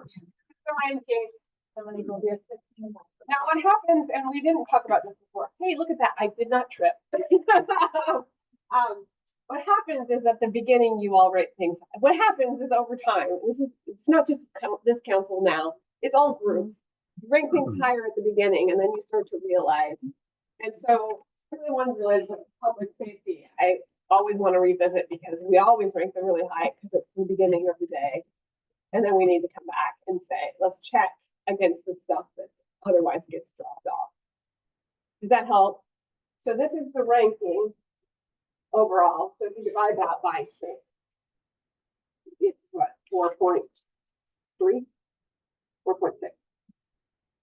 You have 5 that came in at 26. You have 5 that came in at 26, and 3 that came in at 25, and 1 that came in at 23 that was on the list for last year, which is why I wanted to talk about it again, which is the 2020. So I mean, we can keep going if you want to do the other stuff. It's okay. Maybe why don't we just show what got dropped off? Code enforcement got dropped off, the warrant got dropped off, home energy score, food cart, paper counselors. You have a huge drop here, right? So I don't necessarily pickleball, Lusher, look streets, multicultural space, education on microaggressions, community transit, cover for the skate park. Those are the things that got dropped off. Is there anything on that list that got dropped off that you want to revisit? Going back up to the higher ones, the ones that are lower. On the 8th item, did you say that the wildfire, did we say the wildfire is not really an initiative, it's just communication and education? I think that's where you were heading. Yeah. But we haven't decided anything yet. Let me also just say this out loud. You guys don't actually decide anything until I bring you back the list that you developed today and you adopt it at a regular meeting. I think that was the conversation. Okay. This is direction. Okay. What I was saying was, in the ranking, Yes. we have like, you were like shooting at 19. Yes. But in the ranking, you have to point. You have 15, and then there's 8 Yeah, like, Of equal. Of equal ranking. yes, roughly. but there, if you count them, it's a whole or 8. 24 total. Yeah, we Yeah. Hone it in, yeah. No, but they 6. So the 25, 25, we can So, drop that. 23, I 25. dropped everything below here. I've already automatically sort of Those are assumed dropped. that we're not, those are dropped. We're dealing in the highlight. Yeah. We're dealing only in the yellow. Yeah, that, but I said the yellow.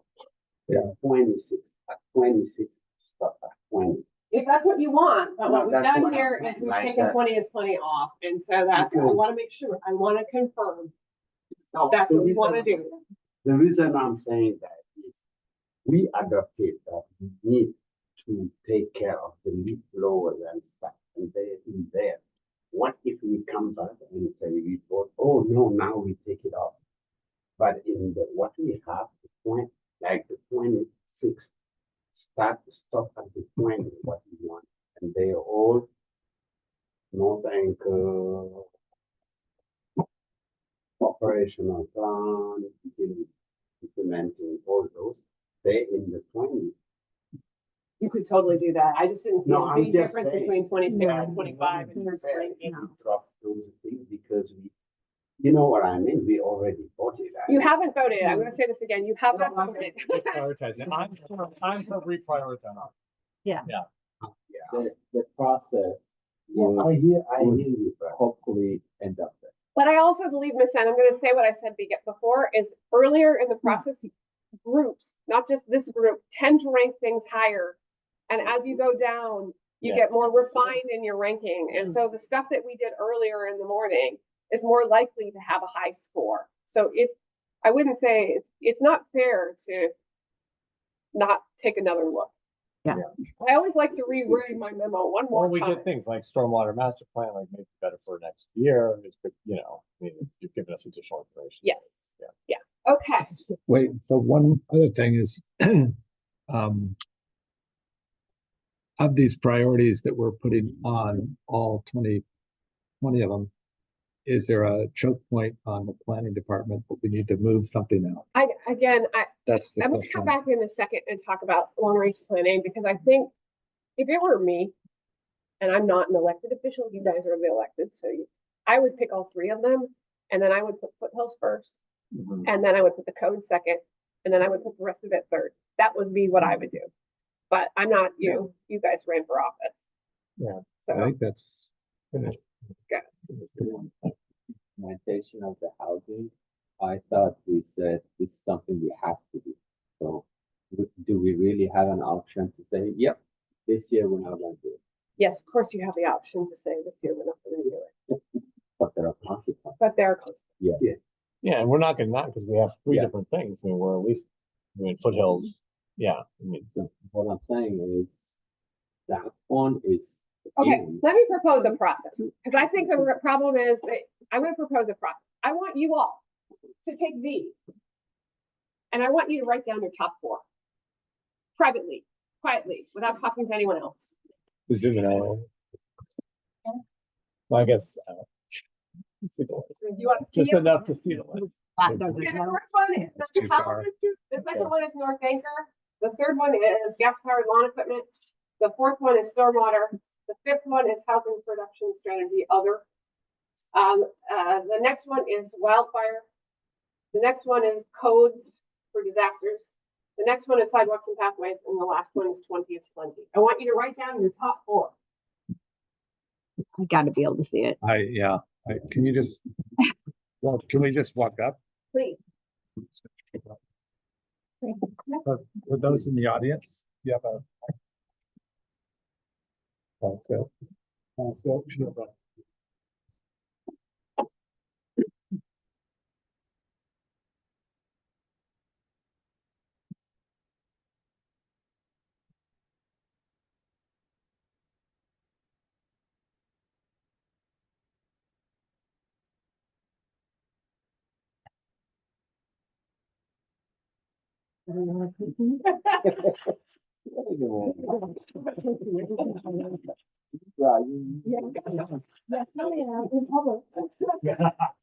One cookie in exchange for one vote.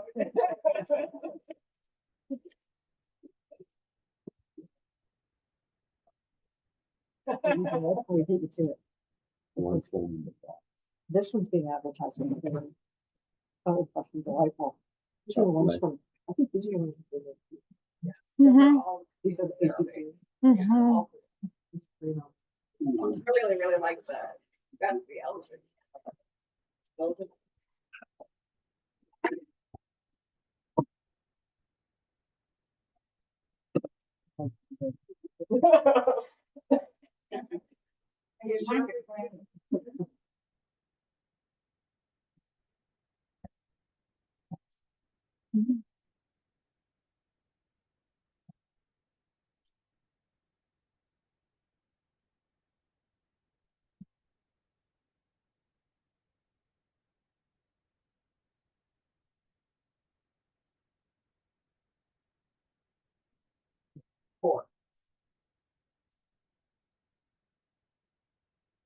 Too high and too low, Okay. just to help you out. Too high, too low. I'm sure it's only for me. It's nothing to do.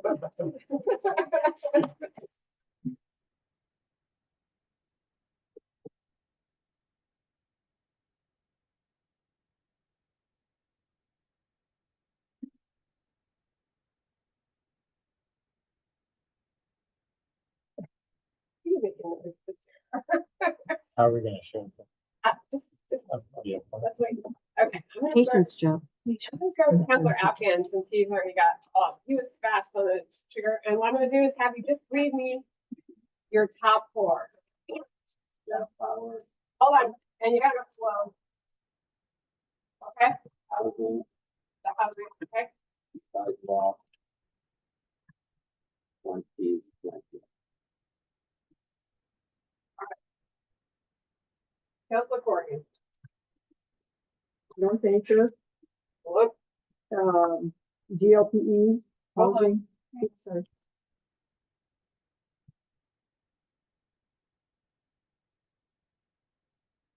Okay.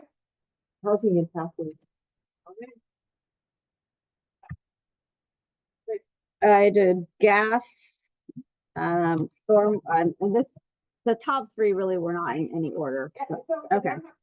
All right, gas, stormwater, housing. 20 is fine.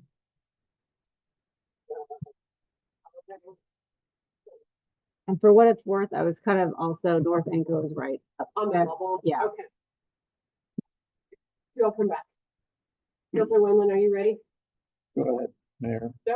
I put mental health, Mental health? GPLA. Hold on. Oh. If I have to write down a new one, then I feel about grass power lawn equipment. sidewalk, sidewalk. and 20. Then. Okay, Yeah.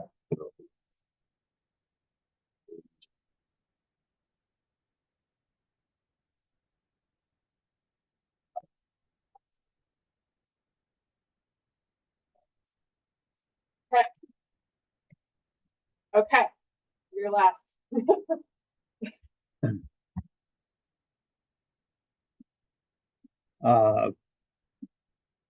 Housing, Let me make you green. mental health, North Anchor. And then I'll go with the gas. Okay. All right. So remember, the first person who wrote it represents the first person. So this is thing. So we're doing gas power line. Okay. Got it. 1, 2, 4, 5. 5, 4, 3, 3, 1, and 2. The stormwater is 2. Oh, 1. Never mind. I see what you saw too. You can't read them anyway. My handwriting is bad. I think we're doing housing too. Mm-hmm. Okay.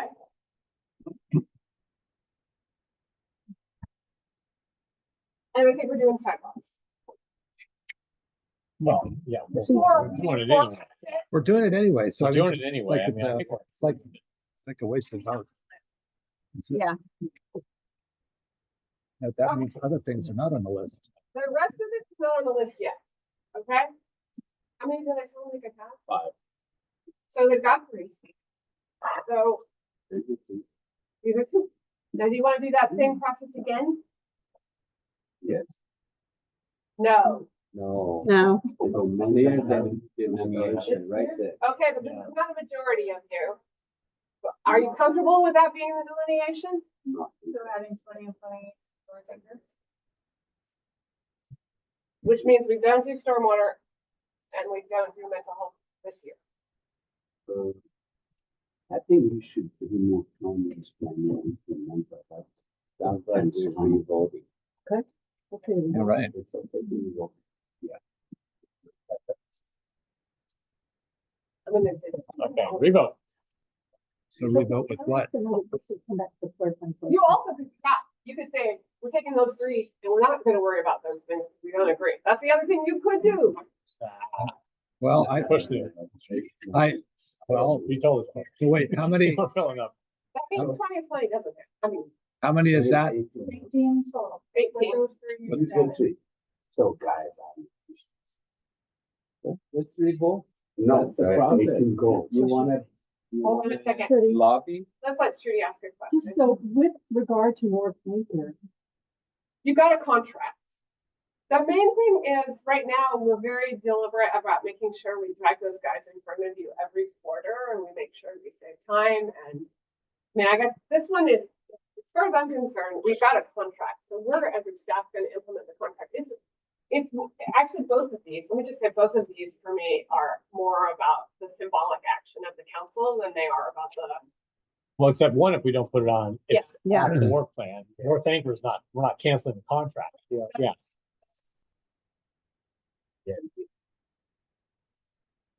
I mean, North Anchor has to be on this list, guys. I mean, we Yeah. told the community that we're building this. If you use the same logic for sidewalks, then you have to use it for North Anchor. So don't be, so it's kind of, Are we good with putting the line there? I support the line. I support the line. I don't support. Okay, 2 support the line. I support the line. Let me just, can I see a show of hands? How many of you can live with the list? And remember, you're living with it for a year. And next Yeah. year, we're gonna do this again, and all this stuff gets back on the list. Oh, right. I got 4 of you. I can still count to 4. It doesn't matter how hard. Thank you for revoting, but it's the same 4. Counselor that makes Atkins, it 8. maybe it's even 16. It's 16, right? Counselor Atkins, why can't you live with the minor? I'm struggling because mental health is important. And the process we're going with is we're comparing this list to go which one goes first, which one goes second. At the same time, which one takes time from city council versus city council doesn't really spend a lot of time, it's the resources. So a whole lot of stuff are at play here. Yeah. And I'm trying to see, is it really initiative, action by the staff or city council? Here, we'll continue the work that we're doing with the county. I mean, we are doing work with the Yeah. county right now. And for we've got mental this. health. But we won't come to you with a whole new program. No, but I feel like this is something we could revisit, because, we're gonna reconvene this 50 plus, and reorganize it. I think from there, then maybe next year will be the year when we're right to. Well, and maybe next year they'll have done some thinking about Exactly. what's the city's perfect role in this space. And guidance from And it's comfortable with the line. Yeah, I'm not because, The driving record. yeah, no, honestly, 20, no. 25, it's just like people are speaking, but it's not based on anything serious. First, we're gonna put money in this. 20 is plenty. Yeah.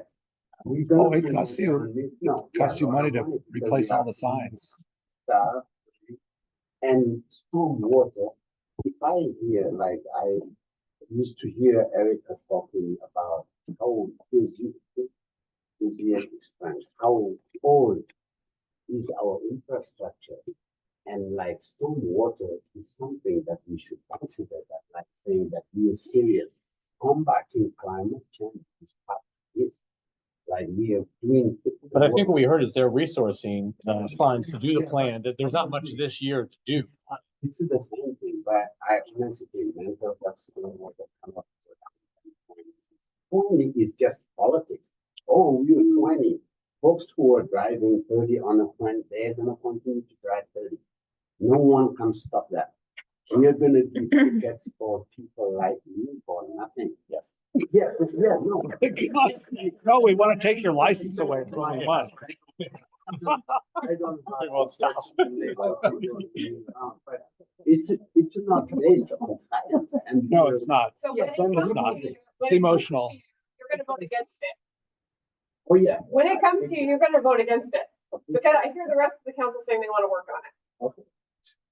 Is that right? Yes. Yes. Yes. Well, It I doesn't think, mean that you're gonna implement it. I mean, some of you are, but maybe Yes. it could be that after you see the data, you're like, no, we don't wanna do this anymore. But you still want it to come to you. It has been highly publicized that we are Okay. pursuing this, and we owe it But to the people data, to when the see it. data comes, Come. we're waiting for the data. I think he's taking his time as a city councilor to talk to us, and I respect that. Thank you very much. I agree, and I think the rest of you are saying you wanna work on it. Yeah. Yes. Okay. Okay, And I'm against it, that's not, yeah. I don't know. Have you seen the data? right, I think all notes there. Jessica, We're there. I got 20. This is 20, and it's a pretty ambitious See, plan. 20 is plenty. 20. right. So, See ya. You It's 1:30. You have to. you just heard me say what I was told that when it comes to long range planning. Do you want to come talk about how your department is seeing the phasing of these? There's 3 big long range planning projects. There's 2 long range planners.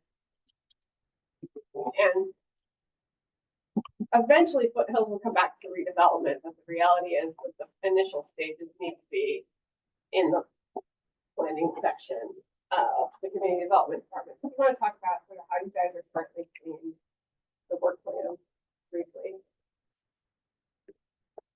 Work plan or how we see about phasing out this work. Yeah, maybe that one. I agree with the way that Martha said she would prioritize it. I agree with her take on that, because with the Foothills, the issue with Foothills is that is, in terms of accomplishing our housing production strategy goals, that is the biggest impact that we have on increasing, The units. not production, but capacity. The availability of land. Units. Which is Yeah. house. It's easier and build the capacity to accommodate additional housing. So that has the biggest impact. We also have a $750,000 grant about Metro that's secured for Yes. the city. So that is money that we have available to do that work. So that, to me, is very high priority. The community comprehensive review of the development code is a high one that's been, as Council Windler's pointed out, it's been on council board for quite some time. We're at a stage now where we can start that work, but that is a huge project, as is the foothills. And I have 2 long-range planners, and I have other work that we're already working on, and I have other housing production strategy work that we need to do too. So I guess the way I look at it is we start right away on foothills. The comprehensive review development code, I think we get started on it. We need to apply for a grant this year with Metro for that work. But it's going to get probably pushed out a little bit this year, but we started this year.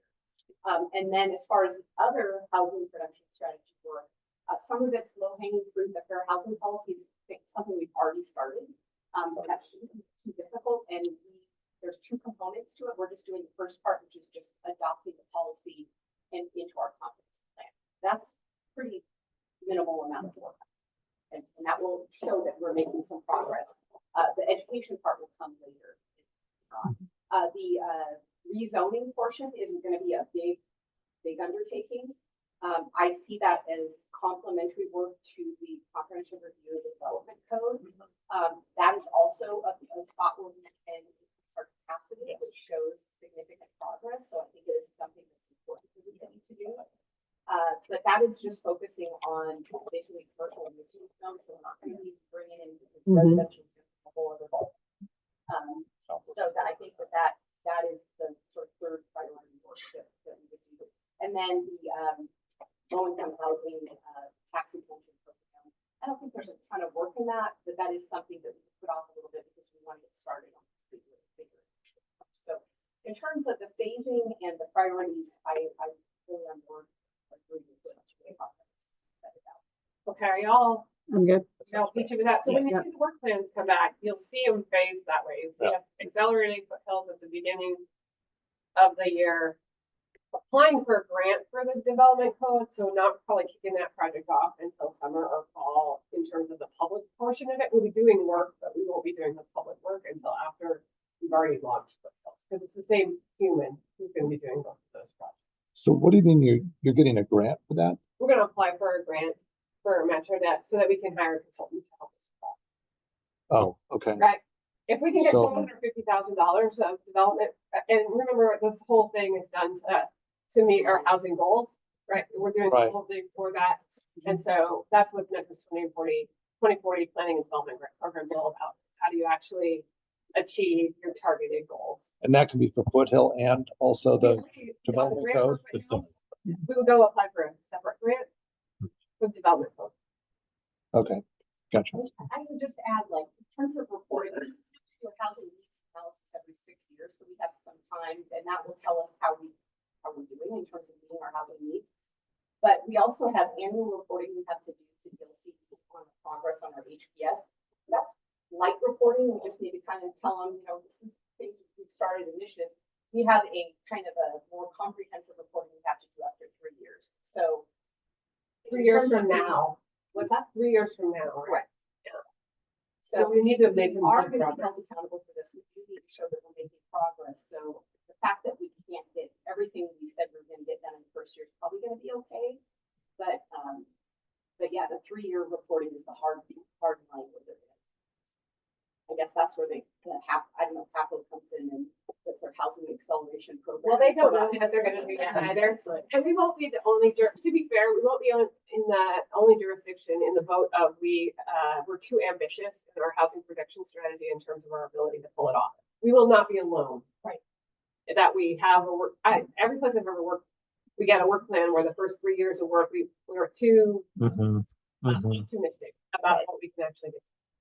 Well, can I just make one comment? I think there's a window of opportunity that with this council being highly efficient and productive and up on all the stuff that we have, you have a finite amount of time, I think, and I'm not saying future councils can't do this, but there's a lot of ramp up speed, and I think we've got an opportunity to get us through the process in a very efficient way, because I think this council can handle it. And so I would just advise whatever you can. That's good advice. And you recall that we had to do something like that 2 years ago without any disrespect to these folks, is that we had a council who was super prepared on a few issues. Right. And we had to get some of the stuff done while we still had those folks on the council, which is why December of 2022 was so awful. But I think that's a great, as much of this as we can get done in 2 years, we want to get done. Right. Because there may be some heavy lifting on, as I've talked to many of you, we could make some decisions as a council that is going to be interesting for our community to digest the information. And I think it would help us in the long run, but we have the appetite to make this right. And so, and many of us can't be elected again. So it's your time. It's a moment in time. And it's a moment in time. Right. So I'm just saying, let's take advantage of the window. So anyway. That's good advice. Yes. Oh, trees. That's right. You forgot the tree part. Oh. That's great. Okay. Really? You want to do that? The next thing we're going to do is going to tell you what's happening. So this will be on your council packet for February 4th. So I will be turning it around Oh, that's fast. on Monday. If you have any particular heartburn about particular words, because earlier today we talked about words, I need you to call me or send me an email on Monday. Because I will be putting packets together on Monday. Okay? Then I will send, after you adopt them, the council goes out to the department head. And they will develop work plans for you. And that's scheduled for your action on March 8th. So those of you who have goals that just kept going, look at you. Right. Those of you who have brand new goals or a revised goal, we'll be chatting, don't worry. And so that your first quarter report is always the work plan. So if you have any reservations about timing, scope, that's your chance to make sure we get it right. I think Councilor Wendland knows there was the very first year I had a counselor who wanted to go page by page. I'm hopeful that doesn't happen. No. I'm hopeful that doesn't happen. Okay. No. And then Did anything really surprise you today? I think we're pretty. department heads, did anything really surprise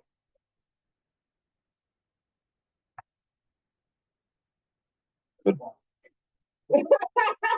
Yeah. You know, I think the fact that you guys got in front of them on Tuesday and told them that you're going to look for a site for pickleball courts in the first 2 years of implementing the parks plan. It's in your plan. It took the pressure off. We just did the 60,000 level approval with the 2040 plan, right? Okay. 22 minutes from getting Carrie to be correct about the time, and given that Carrie is hardly ever correct, I want to today. So let's be brief. What went well today? People were prepared.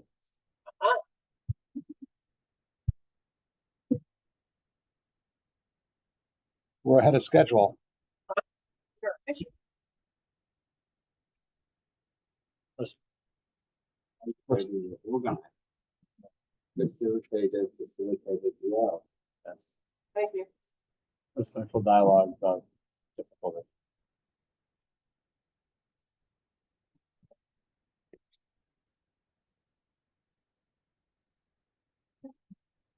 Anything else go well? The process was right. Okay.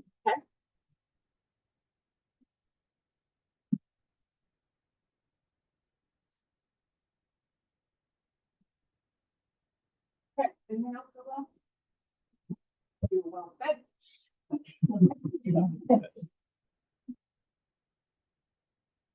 Okay. No bald eagles. I can't put that as a box. Okay. What would you change next time? heard one earlier. I'll just put it up. Back to the audience. Yeah. We'll be on Toledo Hall probably next year, I hope. Toledo Hall. And so we'll try to figure out a way to not have your back to the audience there. It's really, this room is challenging. Yeah, and then, and I think it was hard. Clubhouse, it's a clubhouse here, that was. I think it'd be, yeah, no matter what, I think we need a room where we have for Well, amplified. The other thing is it's, Yeah. I think, and the screens and reading. Screen's too small. I mean, the nice thing when we're in chambers is we have that screen right in front of us. So it makes it a lot easier. I have no problem with it. Neither do I think your dynamic's better in here though. No. Okay. This is, I am so uncomfortable. I can't, this is awful. That's good. I mean, Yeah. this has set me off for the whole, like the minute I walked in and my back was this way, I've been off the whole. That's fair. So chambers is okay. Yes. Yeah. Oh, yeah. Chambers. We like it. Yeah. It's our house. I feel at home there. Right. We spent a lot of time there together. Turn the heat down even further. We had the heat going up that you weren't. I'm kidding. Anything else you've changed? I would really like some bad weather. No. No. We're gonna get it, so don't worry. It's coming. All right. Anything else anybody needs to say? I'm so sorry, Rachel. I didn't realize it was wrong.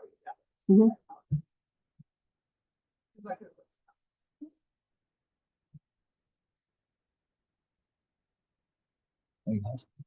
Okay. Go away. Carrie Natalie wins. Carrie Wow. wins plus 18. Thank you. What All right, does you guys Carrie can win? count. Well, thank you. Thank you all. Thank you. Thank you for setting this up. Yeah. All of you. Thank you.